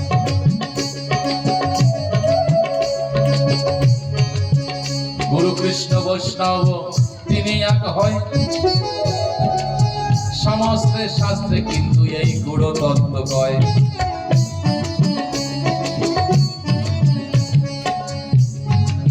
গুরু আর বৈষ্ণবের কাছে যদি করে বাস, একদিন নয় একদিন সে পাবে কীর্তিবাস। কি বলছি? গুরুর কাছে যাও, বৈষ্ণবের কাছে যাও, বৈষ্ণবের সাথে করো। বৈষ্ণবের কাছে গেলে তুমি জানতে পারবে কাকে। প্রভুর কৃপা, প্রভুর দয়া, প্রভুর মহিমা জানিবে পারিবে তুমি দিনে দিনে দিনে জানতে পারবে তুমি কি প্রভুর মহিমা, প্রভুর কৃপা, সমস্ত কিছু তুমি দিনে দিনে জানতে পারবে যখন তুমি বৈষ্ণবের কাছে যাবে। তাই বৈষ্ণবের কাছে যেতে হয়, ভক্তের কাছে যেতে হয়। ভগবানের মহিমা আজ দেখি কি সকলে সমস্ত কিছু দিয়েছে, সেবার ভাব। ধর্মরাজ যুধিষ্ঠির জিজ্ঞাসা করেছে, প্রভু এই ভক্তগণ আসবে, তাদের চরণ প্রক্ষালন করার জন্য তুমি কাকে রেখেছো? বলছে কেন? বলো এই কাজটা আমি করতে চাই। বলে পাগল, তুমি কি করে করবে? তুমি তো যজ্ঞে বুঝবে, তুমি কেমন করে হেতায় আসবে? তুমি যদি হেতায় থাকো যজ্ঞ অপূর্ণ হবে। বলছে কাকে দিচ্ছ তুমি? ভগবান শ্রীকৃষ্ণ হেঁটে গেলে দিয়েছে, বলে নাই কাউকে। ধর্মরাজ যুধিষ্ঠির 2, 3, 4 বার জিজ্ঞাসা করার পরে বলেছে যে ওই ভক্তদের চরণ প্রক্ষালনের দায়িত্ব আমি আমার কাছে রেখে দেবা। সাধু গুরুর চরণ ধোয়া জল, সে সকল তীর্থের ফল, প্রাপ্তে জীবন হয় মস্ত রোগ। আগে কি ছিল? বাড়িতে যদি সাধু গুরু বৈষ্ণব আসতো, সুন্দর তার চরণ ধৌত করে ওই জল কেহ মাথায় দিত, কেউ সমস্ত বাড়িতে ছিটিয়ে দিত, অমঙ্গল নষ্ট হতো, তাই না? তাই এ পরম্পরা নয়, সংস্কার। তাই ভগবান বলছে ওই জিম্মেদারিটা আমি আমার উপরে দিয়েছি। ধর্মরাজ যুধিষ্ঠির হাত জোড় করে বলছে, তুমি কেন করলে? যজ্ঞ তো আমার, এই যজ্ঞ তো আমার, তুমি কেন করলে? তখন হেসে দিয়েছে ধর্মরাজ, তুমি কি বললে? বলছে, না প্রভু, হে যজ্ঞেশ্বর, হে যজ্ঞেশ্বর, এই যজ্ঞ তোমার। আমি অপরাধ করিয়াছি, অপরাধের জন্য আমি ক্ষমা চাইতেছি। যারা শ্রেষ্ঠ জন অপরাধ করে তোর ক্ষমা চাই না, আমাদের মতো উদ্দণ্ড যারা অপরাধের পর অপরাধ করলেও তারা মাথা ঝুঁকাতে পারে না, বলছে না আমি ঠিক করেছি, আমি যা বলেছি সেইটাই ঠিক, আমি যা করেছি সেইটাই ঠিক। কিন্তু শ্রেষ্ঠ যারা তারা সঙ্গে সঙ্গে ভুল বুঝে যায় আর ক্ষমা চেয়ে নেয়। এই যজ্ঞেশ্বর, এই যজ্ঞ তোমার আমি বুঝতে পারি নাই, কৃপা করো তুমি হে গোলকের গোসাই। যজ্ঞেশ্বর, হে যজ্ঞ পূর্ণ তুমি তো করিবে, তোমার যজ্ঞের মাধ্যমে আমার জীবন সার্থক হইবে। পূর্ব জীবনে নিশ্চয়ই কোন ভাগ্য করিয়াছি, তাই যজ্ঞেশ্বর তোমার কৃপায় তোমার সান্নিধ্য পেয়েছি। তোমার চরণে রাখিও আমার মিনতি এই করি, সদা কাছে রেখো আমারে এ জগতের হরি। কল্পনা করে দেখুন দৃশ্যটি কেমন।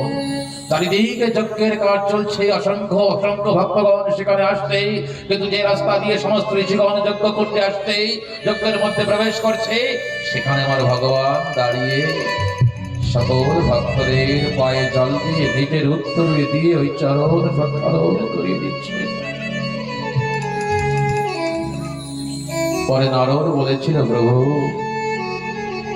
তুমি কেন ভক্তের চরণকে ধোয়াতে গিয়েছো? তখন বলছে, নারদ তুমি জানো না, ভক্তের হৃদয়ে আমি বাস করি আর ভক্তের শরীর আমার শরীর হয়, তাই আমার চরণে আমি নিজে প্রক্ষালন করছি, আমার চরণের প্রক্ষালন আমি নিজেই করেছি, আর কাউকে করতে দেইনি। তাই বারবার যখন ভাববো এ শরীরে হরি, যাহা কিছু করি সকলই তোমারি, সকলই শরীরে হরি, যাহা কিছু করি সকলই তোমারই। এ চলন বনন ঋষি জাগরণ,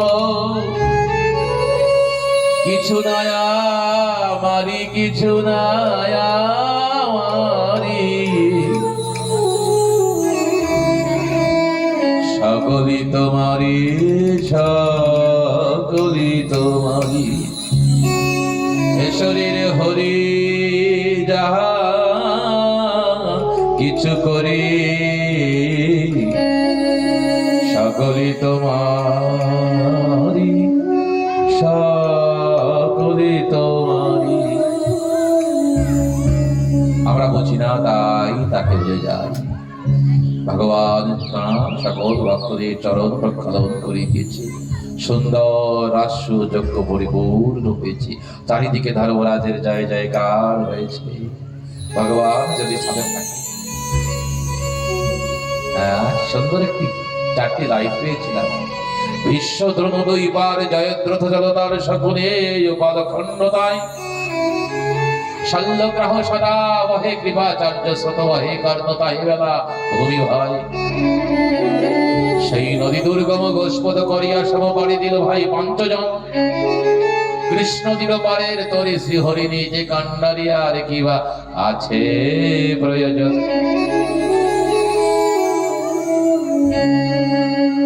ভগবান শ্রীকৃষ্ণের মাঝখান থেকে কে ভগবান শ্রীকৃষ্ণের প্রিয় ভক্ত পঞ্চপাণ্ডব তথা যুধিষ্ঠির রাস্য যজ্ঞ পরিপূর্ণ করেছে, চারিদিকে জয় জয়কার হয়েছে। পরবর্তীকালে ভগবান শ্রীকৃষ্ণ সমস্ত অসুরদের বধ করেছে। শিশুপাল, দন্তবক্র, দেবীর, বানর, পৌণ্ড্রক, বাসুদেব আদি যত যত খল প্রকৃতির ছিল, আততায়ী ছিল, সকলকে বধ করেছে। কাশী নরেশ সকলকে বধ করেছে, মুক্ত করেছে, আর বাকি যারা ছিল সকলকে কুরুক্ষেত্রের যুদ্ধে এনে সকলকে মুক্ত করে দিয়েছে। পরীক্ষিতের দিকে চেয়ে সুখদেবজি ভাবছে পরীক্ষিত যেন অস্থির হয়েছে।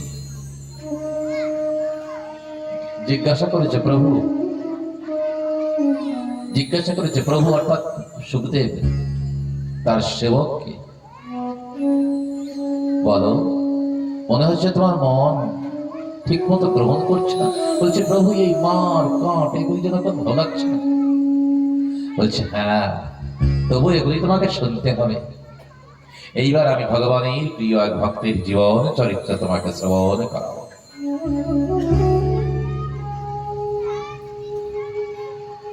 প্রিয় ভক্তের জীবন চরিত্র তোমাকে শ্রবণ করাবো আমি। বলছে কে সেই ভক্ত? বলে যে ভক্তের নাম আজ পর্যন্ত কোনদিন কেউ কোথাও শ্রবণ করেনি। বলছে কে?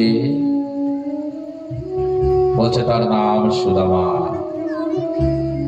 বৃন্দাবনের বাইরে যত ভক্ত আছে তার মধ্যে যে নামটি সব থেকে শ্রেষ্ঠ, বৃন্দাবনের বাইরে যত ভক্ত রয়েছে তার মধ্যে যে সব থেকে শ্রেষ্ঠ তার নামই সুদামা। হ্যাঁ, ভগবান কখনো ভুলক্ষেপ ক্রমেও এই শব্দ বলেনি কাউকে। আজ দ্বারকাপুরীতে ভগবান বসে আছে।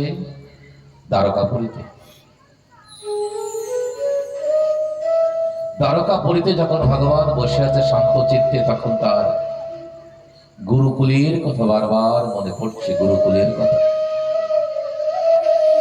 ভগবানের গুরুকুলের কথা আলোচনা তো প্রায়ই হয় না, তবে ওটাও আমাদের বিশেষ শ্রবণ করা দরকার।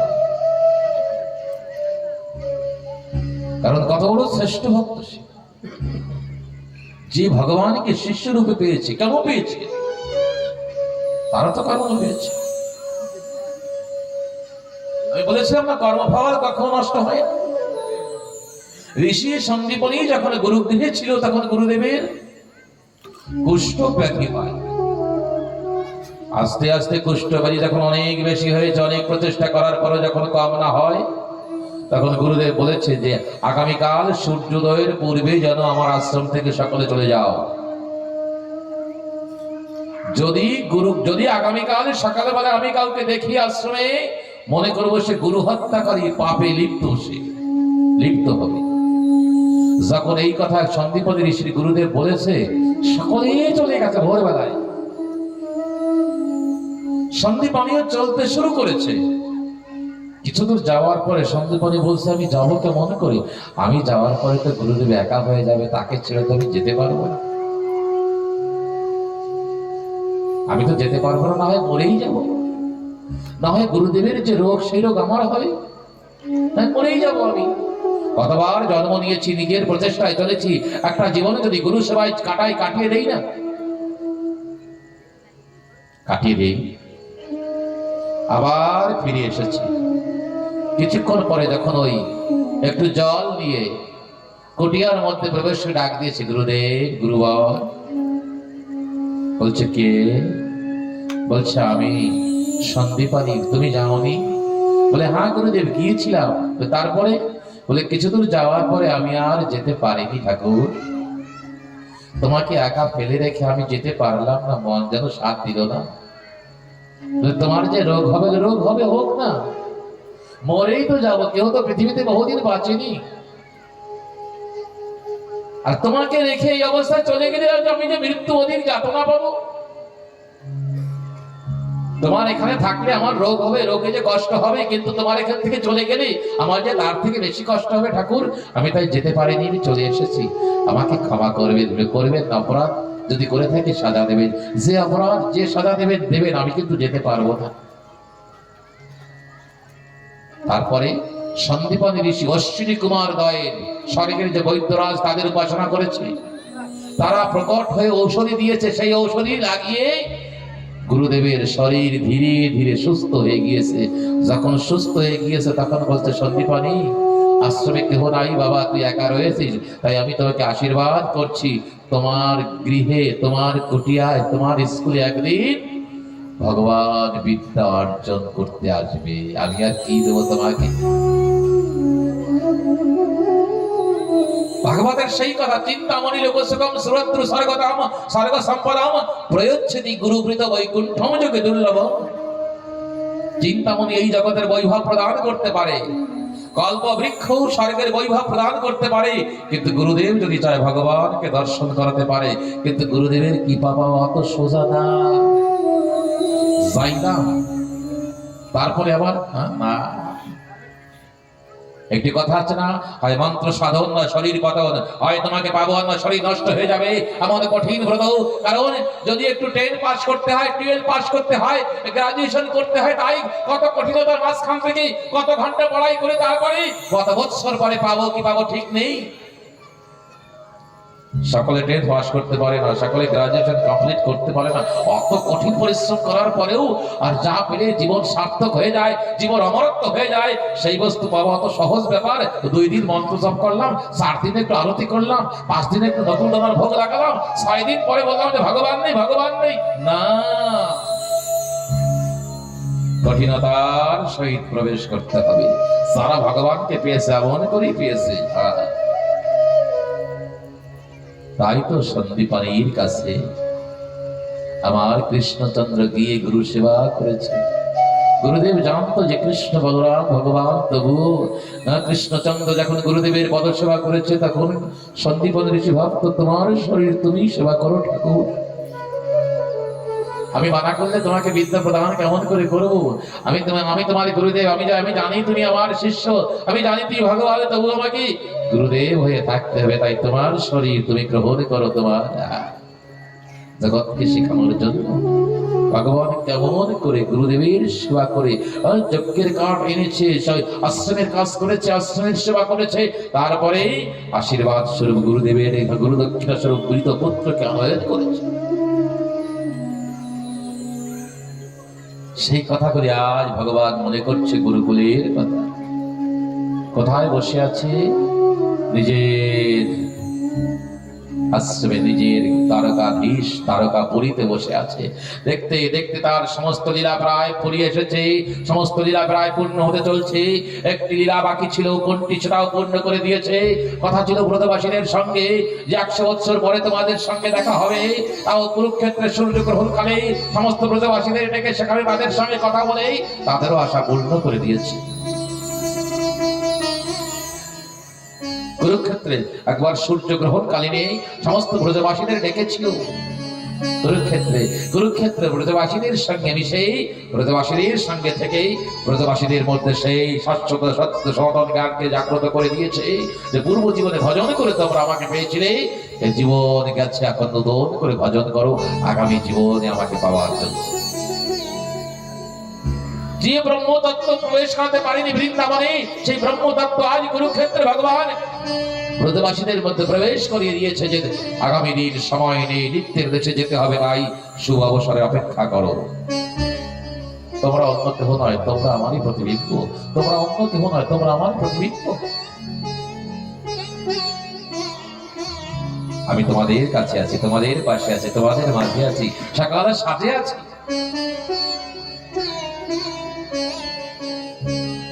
তাদের মনোকামনা পূর্ণ হয়েছে, শুধু বাকি রয়েছে কি সুদামা।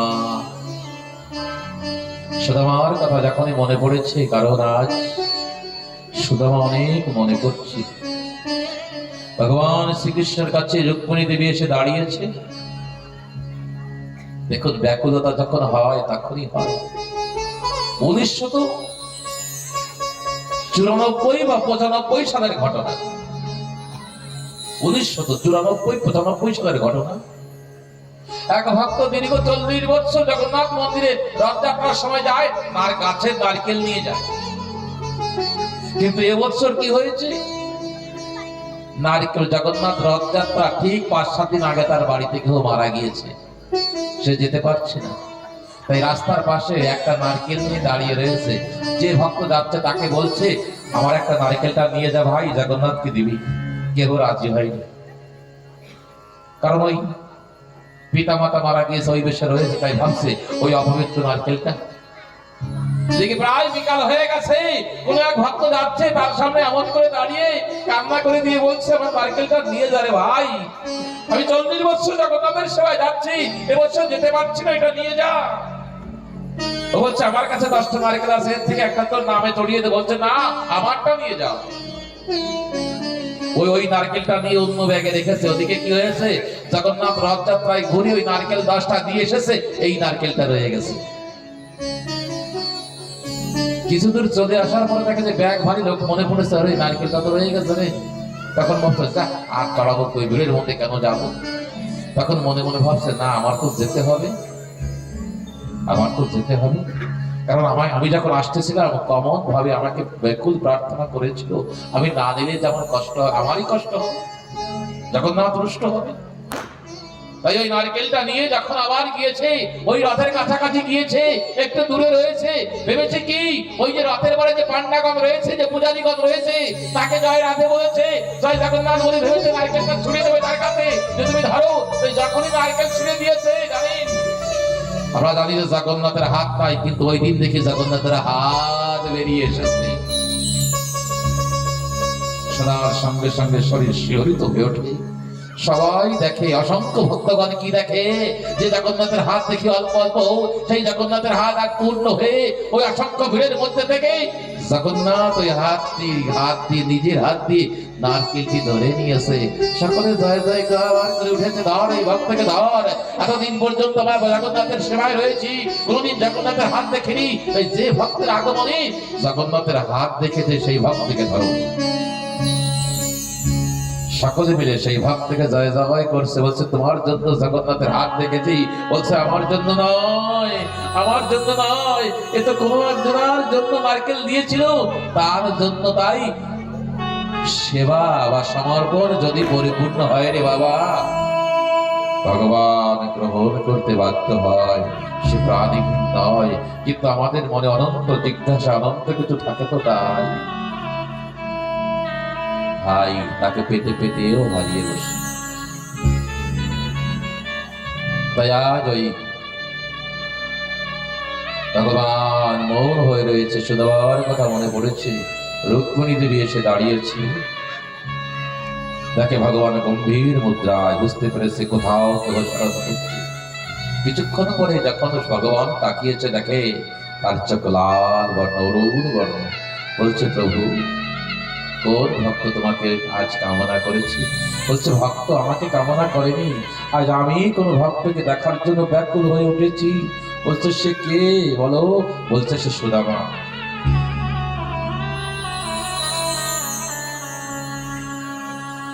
সুদামার নাম শুনলেই আমার মন ব্যাকুল হয়ে ওঠে।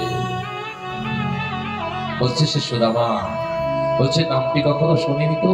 বলছে, নামটি বড় গোপনে রেখেছিলাম, দেখো না, বাড়িতে যত গোপন, যত মূল্যবান সম্পত্তি হয়, তত গোপনেই রাখে মানুষ। তাই বড় গোপনে রেখেছিলাম। তার মহিমা আমি একটু জানতে চাই। বলে, হ্যাঁ, অবশ্য জানতে পারবে। আমি যখন গুরুকুলে ছিলাম, তখন দুজনে মিলে একই সঙ্গে গুরুদেবের পদসেবা করতাম, একই সঙ্গে সংবিধানতে যেতাম, একই সঙ্গে গুরু মায়ের আদেশ পালন করতাম, একই সঙ্গে স্নান করতে যেতাম, একই সঙ্গে প্রায় 2.5-3 মাস কাটিয়েছি। 2.5-3 মাস কাটিয়েছি। জানো, আজ সুদামার জন্য তোমরা সকলে আমাকে পেয়েছো। বলে, সুদামার জন্য? বলে, হ্যাঁ। সুদামা গরিব কেন? তার জন্য আমরা সকলে ভাবিনি সুদামা গরিব কেন। সুদামা এই জন্যই গরিব, কোন একদিন কৃষ্ণ আর বলরাম যাবে না, কৃষ্ণ আর সুদামা যাবে যজ্ঞের কাঠ আনতে অনেক দূরে। এমন সময় গুরুমাই ঘরের মধ্যে কিছু খাবার ছিল, ওইটাকে একত্র করছে কৃষ্ণ আর সুদামাকে দেওয়ার জন্য, কারণ ওই সকালে যাবে, বিকালে আসবে। এমন সময় দুর্বাসা ঋষি বলছে, মা, আমার ক্ষুধা লেগেছে, আমাকে কিছু খাবার দাও। তখন বিপদে পড়ে গেছে, একদিকে ভগবান, একদিকে ভক্ত, কাকে সে সেবা করবে? তখন ভাবছে, দৈব চক্রে ভগবানের সেবা পেয়েছি, আগে ভগবানের সেবা হবে, তারপরে যা হয় হবে। আবার মনে মনে ভাবছে হয়তো দুর্বাসা শ্রাপও দিতে পারে, বলছে শ্রাপ দেবে দিক, তবে আগে ভগবানের সেবা। তাই বলছে ঘরে কোনো খাবার নেই, ঘরে কোনো খাবার নেই। কিন্তু কিছুক্ষণ পরে কি দেখে, গুরু মাতা অল্প একটু খাবার নিয়ে কাকে দিচ্ছে, সুদামার হাতে দিয়েছে। সুদামা যখন ওই খাবার নিয়ে যাচ্ছে, তখন দুর্বাসা এসে বলছে, মা তুমি খাবারের জন্য মিথ্যা বলেছো, তার জন্য আমি তোমাকে অভিশাপ দিচ্ছি। এই খাবার যে খাবে সমস্ত জীবন তার অত্যাধিক গরিবীর মধ্যে কাটবে। ওই কথা কে শুনেছে? গুরু মাও শোনেনি, কৃষ্ণও শোনেনি, শুধু সুদামা শুনেছে। কি এই খাবার যে খাবে সে গরিবই থাকবে? তাই তো জঙ্গলের মধ্যে যখন গিয়েছে, সুদামা ডেকে বলছে, কৃষ্ণচন্দ্র তুমি এইদিকে যাও, দেখো কাটা আছে কিনা। আমি এইদিকে যাই। তখন সেখান থেকে আস্তে আস্তে দূরে চলতে চলতে দূরে চলে গেছে, অনেক দূরে চলে গেছে, যেখান থেকে কৃষ্ণের কোনো আওয়াজ পাওয়া যায় না। সেখানে ওই অভিশপ্ত চাউল সব খেয়ে নিয়েছে, অভিশপ্ত যে খাবার সব খেয়ে নিয়েছে। কেন? কৃষ্ণ আমাকে মিত্র বানিয়েছে, আমি কৃষ্ণের মিত্র। সে রাজকুমার, সে কত সুন্দর, সে কত ভালো, সে কত আনন্দকারী, সে দুঃখ সহ্য করতে পারবে না। আর আমার মতো মিত্র থাকতে যদি তার জীবনে দুঃখ আসে, আমি মিত্র কিসের? আমাকে সব গ্রহণ করে নিতে হবে। ওরে তোরা করিস তাহার চরণ সেবা, আমার প্রভু যেন সুখে রয়। তোরা করিস তাহার চরণ সেবায়, আমার প্রভু যেন সুখে রয়। তাই আমার প্রভুকে আমার সুখে রাখতে হবে, আমার মিত্রকে আমার সুখে রাখতে হবে। আমার যত দুঃখ আসে আসুক না, আমি সহ্য করব। সমস্ত চাউল খেয়ে নিয়েছে। তারপরে কৃষ্ণচন্দ্র বলছে, আমার ক্ষুধা লেগেছে কৃষ্ণ, এই সুদামা কিছু খাবার দাও। বলছে সব আমি খেয়ে নিয়েছি। ভগবান শ্রীকৃষ্ণ এসে এসে বলছে, মিত্র আজ তুমি বড় আমাকে কিনে নিয়েছো, তোমার এই ঋণ শোধ করার মতো ক্ষমতা পৃথিবীতে কোনো কিছু নেই। তোমাকে এই ঋণকে শোধ করতে গেলে একমাত্র আমাকেই দিতে হবে, তাছাড়া কিছু দেওয়ার সাথে দিলে এই ঋণ পূর্ণ হবে না। সময় যখন হবে তখন তুমি এর মূল্য পেয়ে যাবে। কৃষ্ণ চলে আসার পরে সুদামা চলে গেছে কোথায়? বাড়িতে চলে গেছে। বাড়িতে গিয়ে বিবাহ করার ইচ্ছা ছিল না, কিন্তু পিতামাতার ব্যাকুলতায় তার বিবাহ করতে হয়েছে। সাংসারিক ধর্ম অনুসারে দুই তিনজনের পিতামাতা হয়েছে। বাড়িতে কোনো প্রকারে ভাঙা একটি ঘর রয়েছে, ছোট্ট একটু মন্দির রয়েছে। সুদামাজি কোথাও যায় পূজনাদি করতে, যা পায় তাই নিয়ে চলে আসে কোনো প্রকারে, কারণ সে জানে ভিক্ষার হাতে পাপ নেই। সে অল্প অল্প ভিক্ষা করে, অনেক অনেক কিছু দিতে চায়, কিন্তু সুদামা কখনো নেয় না, কারণ সে জানে যে তার জীবনে গরিবই থাকবে। সুশীলা নামনি সুদামার পত্নীর দুটি নাম পাওয়া গেছে শাস্ত্রে, একটি সুশীলা, একটি বসুন্ধরা। কিন্তু বসুন্ধরা নামটি বড় কম মানুষে জানে, সুশীলা নামটি বেশি জানে। আনন্দের সহিত তারা সমাজ সংসার চলছে, কিন্তু মায়েদের জীবনটা বড় কঠিন কিনা, তাই মাঝে মাঝে পুত্রদের জন্য সে দুঃখী হতে পারে। অনেক আনন্দে রয়েছে, যেমন ভক্ত পরায়ণা, ভক্ত পরায়ণ পতি আমি পেয়েছি, কত সুন্দর ভগবানকে ভজন করে সে। আবার যখন এই পুত্রদের দেখে, কন্যাদের দেখে, তখন দুঃখী হয়ে যায়, যেদের খাবার কি করে আনবো। কিন্তু কিছু করার নেই, স্বামীকে কিছু বলেও না, চলছে চলছে চলছে চলছে চলছে চলছে। কিন্তু আজ সুদামার শরীর একটু শিথিল হয়ে গেছে, বার্ধক্য এসে গিয়েছে, তো চলতে কষ্ট হয়, হাতে লাঠি নিয়ে চলে। তাই আজ সুদামা যখন মন্দিরে গিয়েছে, মন্দিরে যখন বিগ্রহের দিকে তাকিয়েছে, ভগবানের বিগ্রহের দিকে তাকিয়েছে, তখন আজ মনে মনে বলছে, কি বলছে, হে কৃষ্ণচন্দ্র, হে প্রভু সুন্দর, আজ তোমার কথা অনেক মনে পড়ছে 2-4 দিন ধরে। জানি না জীবনের কখনো কোনো অবসর নেমে আসবে, জানি না কখনো মৃত্যু হাতছানি দিয়ে রাখছে, ওই কখনো মৃত্যুর কবলে চলে যেতে হবে। মৃত্যুর পূর্বে একবার আমি তোমাকে দেখতে চাই শ্যাম। হে বন্ধু, তুমি আমার বন্ধু, তুমি আমার ঈশ্বর, তুমি আমার সব। তুমি জানো যে আমি তোমার কাছে যেতে পারি না, কিন্তু তুমি তো একবার আসতে পারো, তুমি তো একবার সূক্ষ্ম হৃদয় তো আসতে পারো, তুমি একবার তোমার সেই কণ্ঠখানা আমাকে শোনাতে পারো, একবার তুমি তোমার এই রূপখানা আমাকে দর্শন করাতে পারো। কত কত মানুষের সঙ্গে মিশেছি, কত রূপ দেখেছি, কত রূপ দেখেছি, কত লোকের ভালোবাসা পেলাম জীবনে, জীবন তো জোড়ায় না দয়াল তোমার বিহনে। কত মানুষের সঙ্গে নিত্য মিশছি, কিন্তু কই তোমার সঙ্গে না মেশা পর্যন্ত মন তো শান্ত হয় না। আজ সুদামা সেই গুরুকুলের কথা মনে করছে। সেখানে কত সুন্দর ছিলাম, একই সঙ্গে গুরুদেবের কাছে রয়েছি, সেবা করেছি। কারণ কৃষ্ণচন্দ্র চলে যাওয়ার পরে সুদামা আর সেখানে থাকেনি, কারণ কৃষ্ণ চলে যাওয়ার পরে আর সেখানে থাকা যায় না। কৃষ্ণের মতো মিত্র চলে যাওয়ার পরে সেখানে থাকা যায় না। তাই আজ পূজন করতে পারছি না, পূজন করতে পারছে না, একা একা তার সঙ্গে কথা বলছি আর বলছি,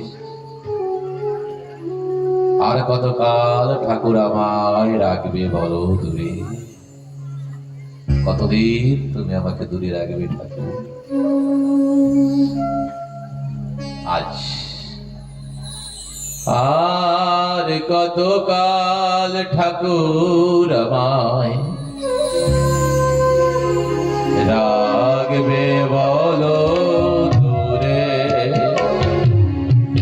আর কতকাল ঠাকুর আমায় রাখবে বলো দূরে। তোমার তরে আকুল আশায় সদা নয়ন ছুড়ে রাখবে বলো দূরে,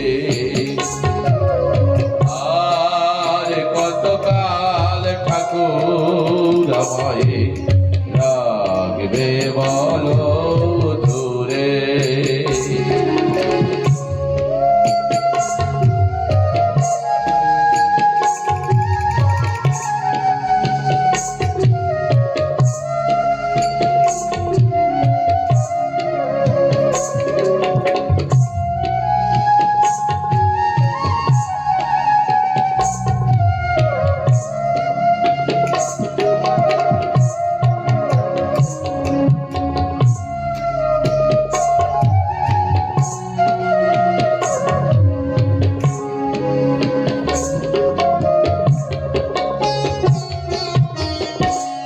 সফল হবে জনম আমার, পেলে চরণ পরশ তোমার।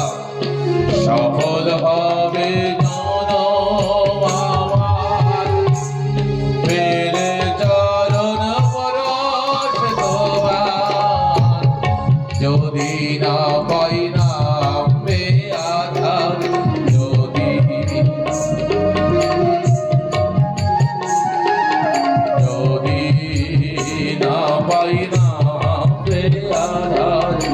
আমার হৃদয়ে জুড়ে রাখবে বলো দূরে,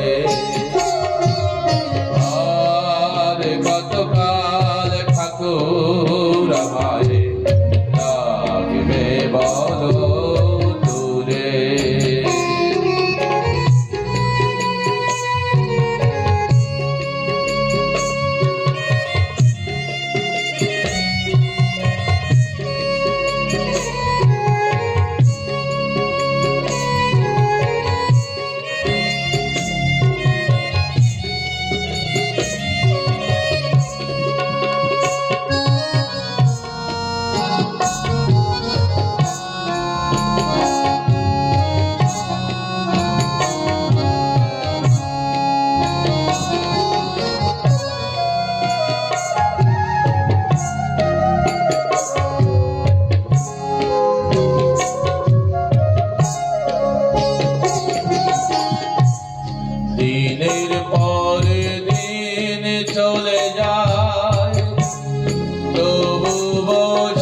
ভাবতে তার আর পূজাও করা হয়নি। মন্দির থেকে বেরিয়ে এসেছে বিষণ্ণ চিত্তে। সুদামার প্রতি পিঠের থেকে সমস্ত কিছু দেখে থেকে ভাবছে, আমার জীবন সর্বস্ব, তার জীবন সর্বস্বকে এত ভালোবাসে আমি তো বুঝতে পারিনি। আমার তো অনেক পূর্বেই বোঝা উচিত ছিল যে আমার স্বামী তার স্বামীকে পাওয়ার জন্য ব্যাকুল হয়েছে। আমি না তার ধর্মপত্নী, তার এই ধর্মের ব্যথা আমি কেন বুঝতে পারিনি?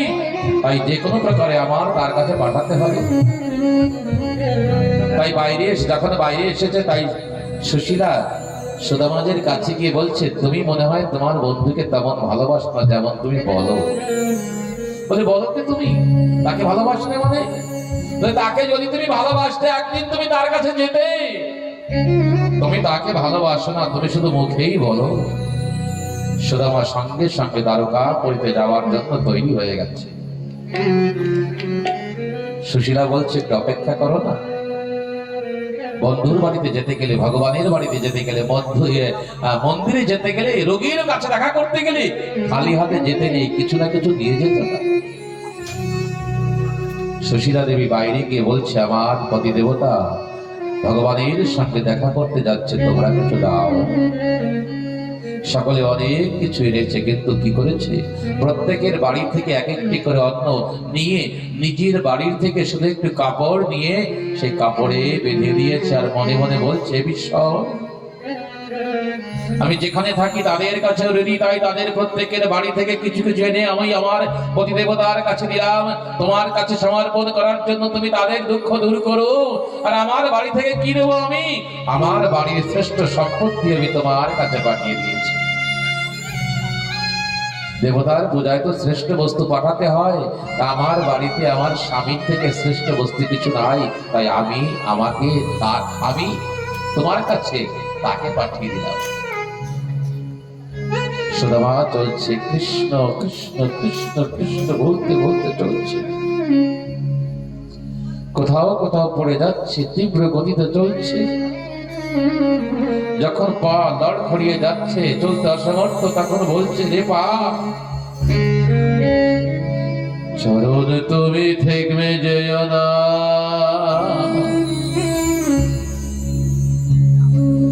দ্বারকা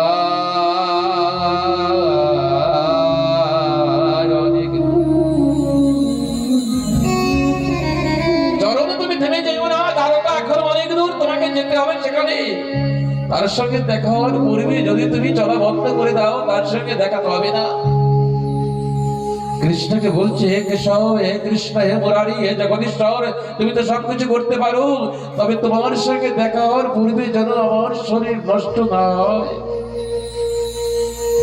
এই তোমার কাছে প্রার্থনা। তোমার সঙ্গে দেখা হওয়ার পূর্বে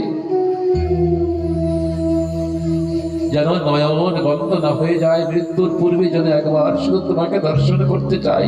কোনো কিছু তো জগতে চাইনি তোমার কাছে, না ধন চেয়েছি, না জনে চেয়েছি, না আত্মীয় চেয়েছি, না স্বজন চেয়েছি, না নিজেকে চেয়েছি, শুধু তোমার মঙ্গল কামনা করেছি।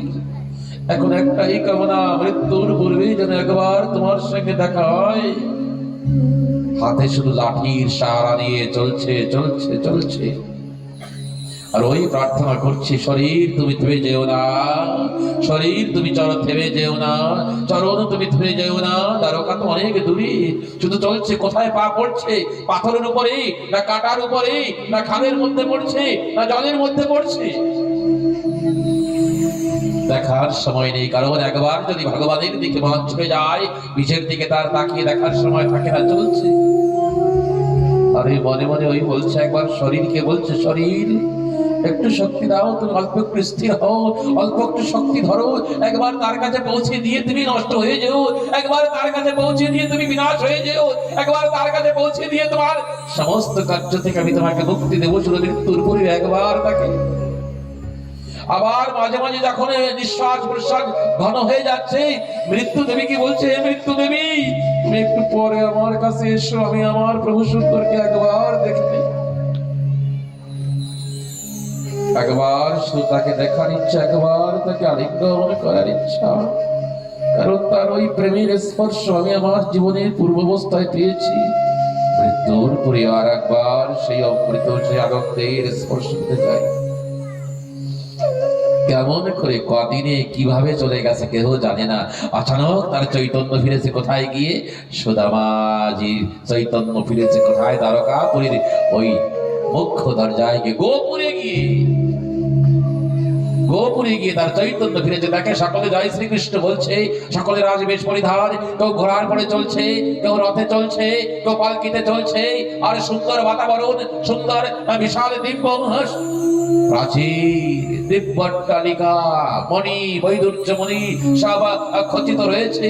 এবং চলতে চলতে মুখ্য দরজায় গিয়ে যখন দাঁড়িয়েছে, সেখানে যে দরবার রয়েছে, সেখানে যে প্রহরীগণ রয়েছে, তাদের কাছে গিয়ে আসতে বলছে, আমি সুদামা, আমি পোরবন্দর থেকে এসেছি। কৃষ্ণ আমার বাল্যকালের বন্ধু, একসঙ্গে গুরুকুলে আমরা শিক্ষা লাভ করেছি। আমি তার সঙ্গে একটু দেখা করতে এসেছি, তার সঙ্গে একটু দেখা করিয়ে দাও না। সঙ্গে সঙ্গে সুন্দর একটি জায়গায় সুদামাজিকে বসিয়ে দিয়েছে, জল এগিয়ে দিয়েছে পান করার জন্য। অনেকে বলে থাকে, কি বলে থাকে, যে সুদামাজি যখন কৃষ্ণের দরজায় গিয়েছিল, প্রহরীগণ তাকে ধাক্কা দিয়ে বের করে দিয়েছিল, না এই বৃদ্ধ, এখানে তোমার সঙ্গে দেখা তার হতে পারে না। এটা বিলকুল মিথ্যা কথা। কারণ অন্যের দরজায়, রাজার দরজায়, অহংকারীদের দরজায় গেলে সেখানে সাধারণ মানুষের তিরস্কার পেতে হয়, উপেক্ষিত হতে হয়। কিন্তু ভগবানের দরজায় সেখানে আর কোন মানুষের উপেক্ষা নয়। সমস্ত দরজা তার জন্য বন্ধ হয়ে যায়, তার জন্য ওই দরজা খোলা থাকে। সমস্ত দরজা থেকে যে ঠক্কর খায়, তার জন্য তো ওই দরজা খোলা থাকে। ওই দরজায় কেউ কখনো ঠক্কর খায় না। তাকে সুন্দর স্বাগত করেছে, কারণ ভগবানের দরজা, দীনবন্ধুর দরজা, করুণা সিন্ধুর দরজা এত দিনহীনের জন্যই খোলা রয়েছে। সমস্ত জগতের মানুষ যখন সমস্ত দরজা থেকে উপেক্ষিত হয়ে যায়, তখন ওই একটা দরজায় গিয়ে দাঁড়ায়, সেই দরজায় তাকে স্বাগত করতে হয়, আমার কৃষ্ণচন্দ্রের দরজা। সেখানে তাকে বসেছে। আমি একটু দরপাল বা প্রহরীগণ বলছে, একটু ভগবানের কাছে সমাচার জানিয়ে আসি, কারণ তার সঙ্গে দেখা করানোর অধিকার তো আমাদের নেই তার আদেশ ছাড়া। তুমি একটু অপেক্ষা করো। সুদামাজি ওখানে বসে অপেক্ষা করছে। ওই প্রহরী চলে গেছে ভগবানের কাছে। ভগবান তখন নিজ অন্তর্মহলে রয়েছে। দৌড়ে গিয়ে বলছে, প্রভু, সুদামা নামক কোন এক বৃদ্ধ ব্রাহ্মণ, সে নিজেকে তোমার মিত্র বলছে, গুরুকুলে তোমার সঙ্গে খেলেছে, তোমার সঙ্গে মিলতে এসেছে। কি করি? শোনার সঙ্গে সঙ্গে ভগবান তীব্র গতিতে ছুটতে চলেছে। আমরা জানি কোথায় তার কিট পড়েছে, কোথায় তার উত্তরীয় পড়েছে। খালি পায় সুদামা বলতে বলতে ছুটেছে। কোথায় যখন বেশি কিছুক্ষণ বিলম্ব হয়েছে, সুদামা মনে মনে ভাবছে, হয়তো তার কাছে আমি গেলে তার সম্মানে হানি হতে পারে, হয়তো আমার এখানে না থাকা প্রয়োজন। তাই ভেবেছি, আমি যদি ফিরে যাই আমার বন্ধুর পক্ষে ভালো হবে, কারণ সে তো আমাকে মিত্র হিসাবে গ্রহণ করবে, কারণ সে আমাকে ভালোবেসেছিল। কিন্তু আমি যে দিনহীন, তার কাছে বসতে যে তার কলঙ্ক হবে, তাই আমাকে চলে যাওয়া উচিত বলে মনে করি যখন সে দাঁড়িয়েছে, এক কদম চলতে শুরু করেছে, এমন সময় পিছের থেকে আওয়াজ আসে, সুদামা। যখন সেই বহু বছর পূর্বে পুরানো ডাক, সুদামা, কৃষ্ণচন্দ্রের ডাক, যে কণ্ঠ শোনার জন্য এই কর্ণ দীর্ঘদিন থেকে অপেক্ষা করেছে, যে আওয়াজ শোনার জন্য ব্যাকুল হয়ে ছুটে এসেছে, যখন সেই আওয়াজ পেয়েছে, তীব্র গতিতে সুদামা ঘুরেছে, কিন্তু হাতের লাঠি পড়ে গেছে, শরীর ভারসাম্য হারিয়ে ফেলেছে, পড়তে যাবে এমন সময় দৌড়িয়ে গিয়ে কৃষ্ণ তাকে জড়িয়ে ধরেছে, বলতে, সুদামা, তুমি জানো না, কৃষ্ণের দরজায় আসার পরে আর কাউকে পড়তে হয় না।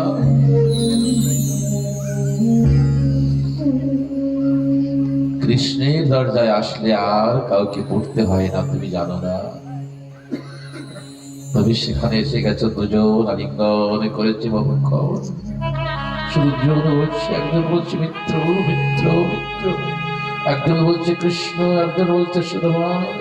সমস্ত দ্বারকাবাসী এই দৃশ্যকে দর্শন করছে, ভাবছে এর পূর্বে কখনো এমন দৃশ্য কখনো দেখা যায়নি।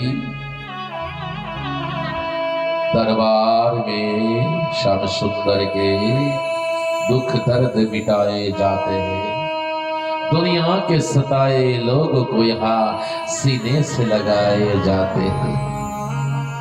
শ্যামসুন্দর জড়িয়ে ধরেছে, দুজন মিশেছি। কিছুক্ষণ পরে বলছে, তুমি আসতে এত দেরি করলে কেন বন্ধু? অসংখ্য লোক আমার কাছে আসে, কবে আমি ভাবি তুমি আসবে, তুমি আসবে, তুমি আসবে। সুদামা বলছে, কই তুমি তো ইঙ্গিত দাওনি আগে। বলে এখন কি করে এলে? বলে অজানক যখন সুশীলা আমাকে বলেছে তুমি তোমার বন্ধুকে কেন দেখতে যাও না, তখন বুঝলাম যে তোমার দর্শনের সময় হয়েছে, তাই আমি চলতে শুরু করেছি বন্ধু। আমরা জানি ভগবান শ্রীকৃষ্ণ কথা বলতে বলতে নিজের মহলে নিয়ে গেছে, আর সেখানে সেই সিংহাসনে বসিয়ে, যে সিংহাসনে নিজে বসে থাকে সেই সিংহাসনে বসিয়ে কি করেছে? নিজেই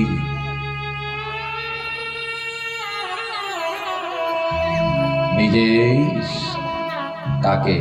সুদামাজির চরণ ধৌত করে দিয়েছে। আর আশ্চর্য ঘটনা এই, স্বর্ণ ভিক্তরের জল পড়ার পূর্বে ভগবান শ্রীকৃষ্ণের চোখের জল সুদামাজির পায়ের উপরে পড়েছে।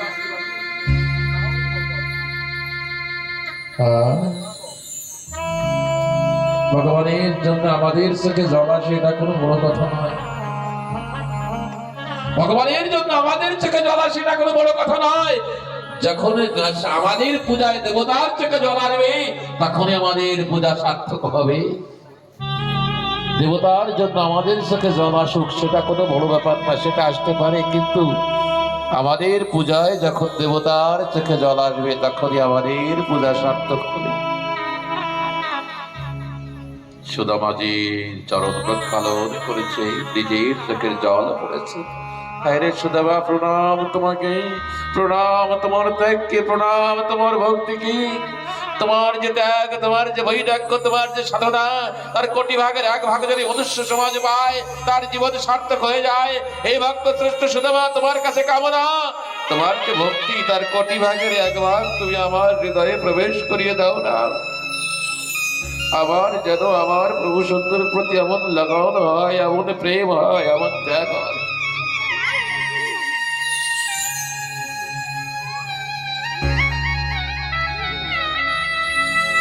আমার যেন এমন লাগান হয়, এমন ত্যাগ হয়।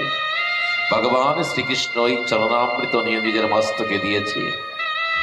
সমস্ত তারকাপুরীর মহিষীদের বলছে, তোমরা তোমাদের অহংকার যে মন, তোমাদের মনে অহংকার যে তোমরা কৃষ্ণের পত্নী হয়েছো, কিন্তু আজ দেখো ছোট্ট ব্রাহ্মণের কাছে তোমরা পরাজিত। তার চরণ ধৌত জল তোমরা মস্তকে ছিটিয়ে দাও, তোমাদের মন পবিত্র হবে, তন পবিত্র হবে। ঘরের মধ্যে দুজনে রয়েছে, সেবাদি করার পরে কৃষ্ণচন্দ্র বলছে, আমার জন্য ঘর থেকে কিছু আসেনি, কিন্তু এই অট্টালিকা দেখে সুদামা ভাবছে কেমন করে দেই। কিন্তু কৃষ্ণচন্দ্র জোরপূর্বক নিয়ে যখন নিয়েছে, যখন তার দিকে তাকিয়েছে, যেন কিছু শব্দ শুনতে পেয়েছে। সুশীলার চেহারাখানা তার মধ্যে ভেসে উঠেছে, যেন সে বলছে, প্রভু সুন্দর, এই পৃথিবীতে আমার স্বামীর আর কেহ নাই, এই পৃথিবীতে আমার স্বামীর আর কেহ নাই। সংসারের মধ্যে রয়েছে, কিন্তু তোমাকে ছাড়া সে কাউকে ভালোবাসেনি। তুমি যেমন তোমার চরণে একটু ধুলকে স্থান দাও, আমার স্বামীকে তোমার চরণে ধুলের মতো স্থান দিও ঠাকুর।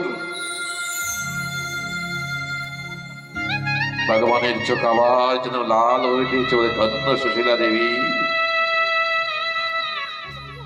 ধন্য তুমি। ভগবান শ্রীকৃষ্ণ চাবলকে গ্রহণ করেছে।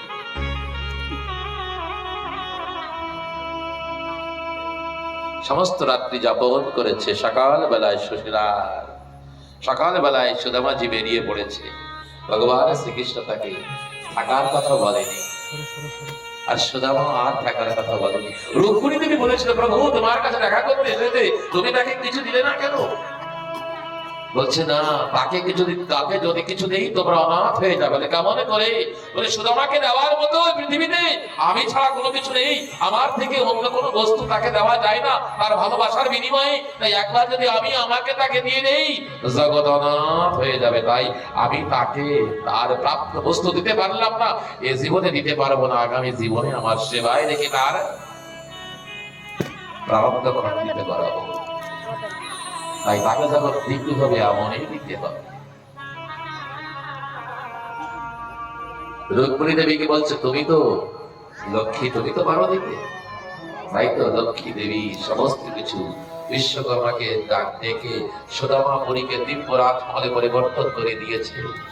নিজে গিয়ে সুশীলাকে তথা তার পুত্র কন্যাকে সুন্দর সাজে সজ্জিত করে দিয়েছে, সুসজ্জিত করে দিয়েছে।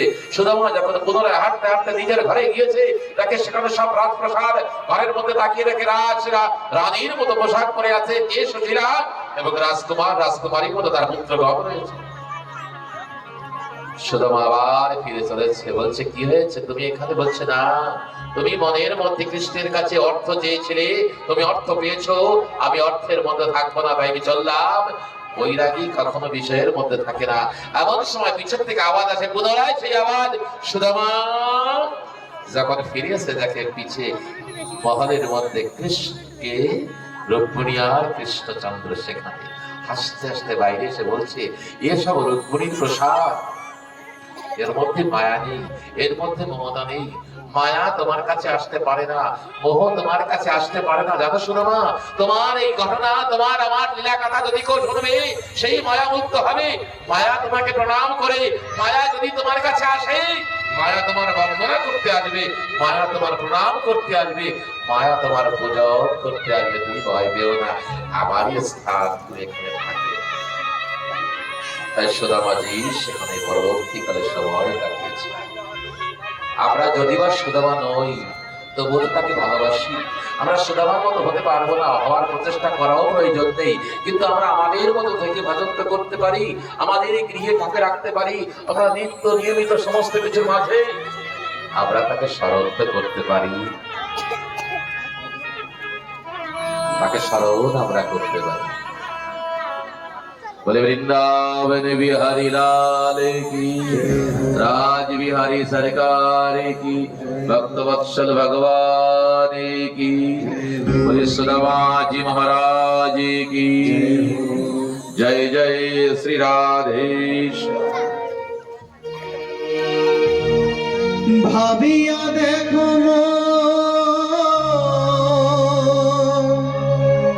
हेमन साधीर जन,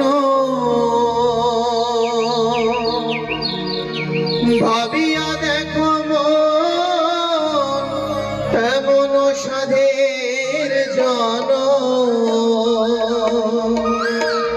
गेले तुमी पाओ कि ना पाओ रे मोनामान, कृष्ण गुण गाने गा,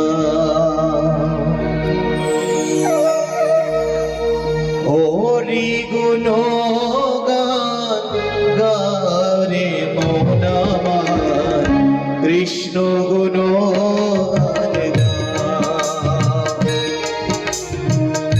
हरि गुण गान गा रे मोनामान, कृष्ण गुण गान गा। भाविया देखो एमन साधेर जन्म, गेले तुमी पाओ कि ना पाओ रे मोनामान, कृष्ण गुण गान गा, हरि गुण गान गा रे मोनामान, कृष्ण गुण गान गा।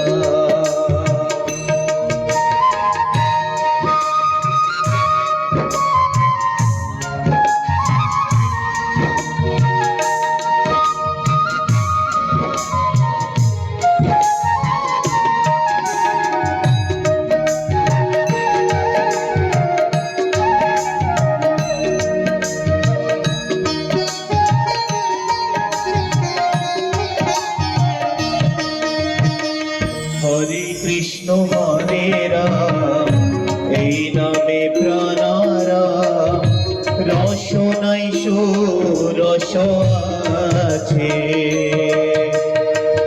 হরে কৃষ্ণ হরে রাম, এই নামে প্রাণারাম, রস নাই রস আছে। ওই নাম ভুলিয়া কি বল বলিয়া,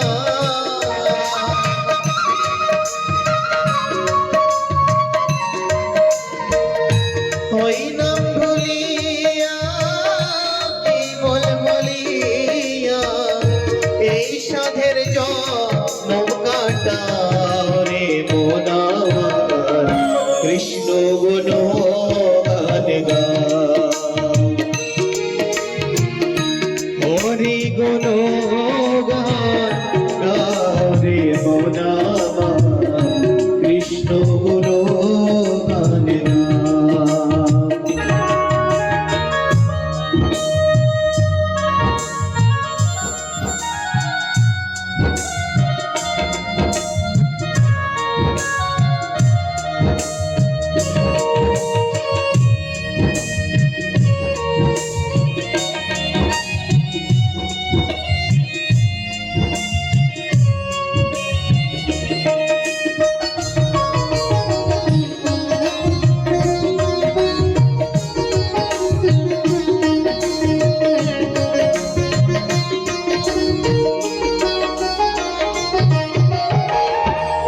সংসার নিত্য মরণে সত্য আর সত্য কৃষ্ণের নাম।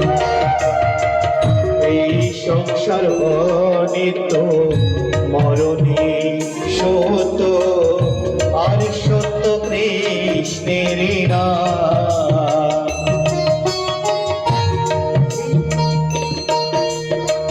কৃষ্ণ কৃষ্ণ সাধুর সঙ্গে চলো,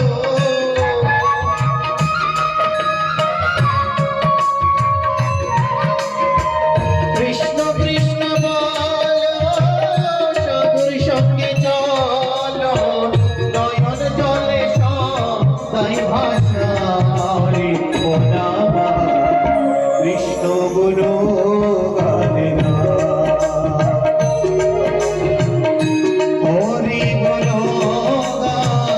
গারে মোনামা কৃষ্ণ গুণ গানে না। হরি গুণ গারে মোনামা কৃষ্ণ গুণ গানে না। কৃষ্ণ গুণ গানে না। কৃষ্ণ গুণ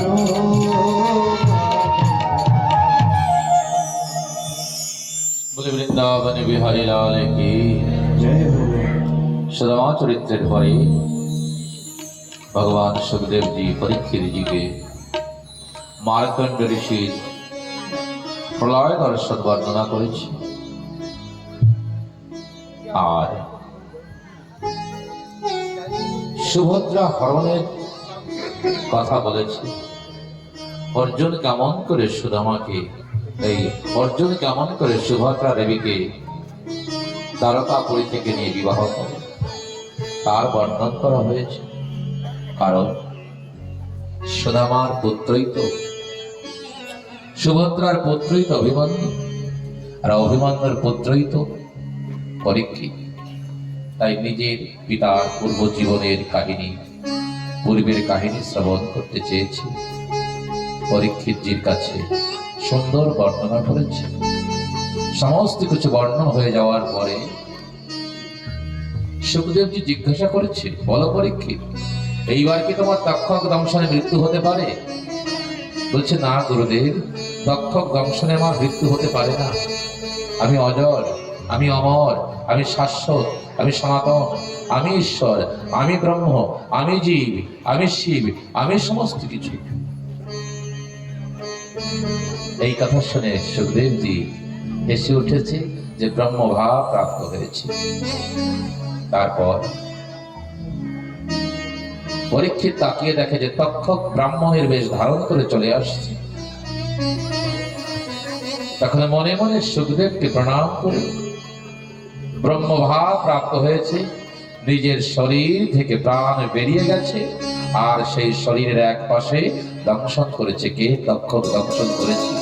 পরীক্ষিত বেরিয়ে গেছে, তক্ষক দংশন করেছে, শরীর নষ্ট হয়ে গেছে, আর পরীক্ষিত গুরুদেবের সঙ্গে মিশে গেছে। वृंदावन बिहारी लाल की जय हो। रास बिहारी जी की जय हो। श्याम सुंदर की जय हो। मदन गोपाल की जय हो। गिरिवरधारी की जय हो। दास बिहारी जी की जय हो। नाम संकीर्तनम यस्य सर्व पाप प्रणशनम प्रणम दुख शमनस्तम नमामि हरिं परम।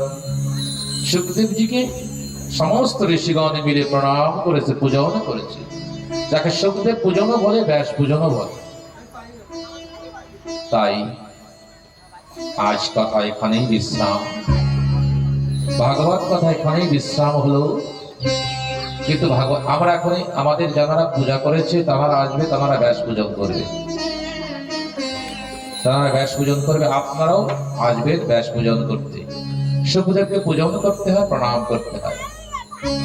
একদিক থেকে আসবেন, প্রণাম করে পূজন করে বেরিয়ে যাবে। এখানে জায়গা করে দেওয়া হোক, কয়েকটা কলসকে সরিয়ে দেওয়া হোক, এইটাকে একটু আগে করে দেওয়া হোক, বক্সটাকে।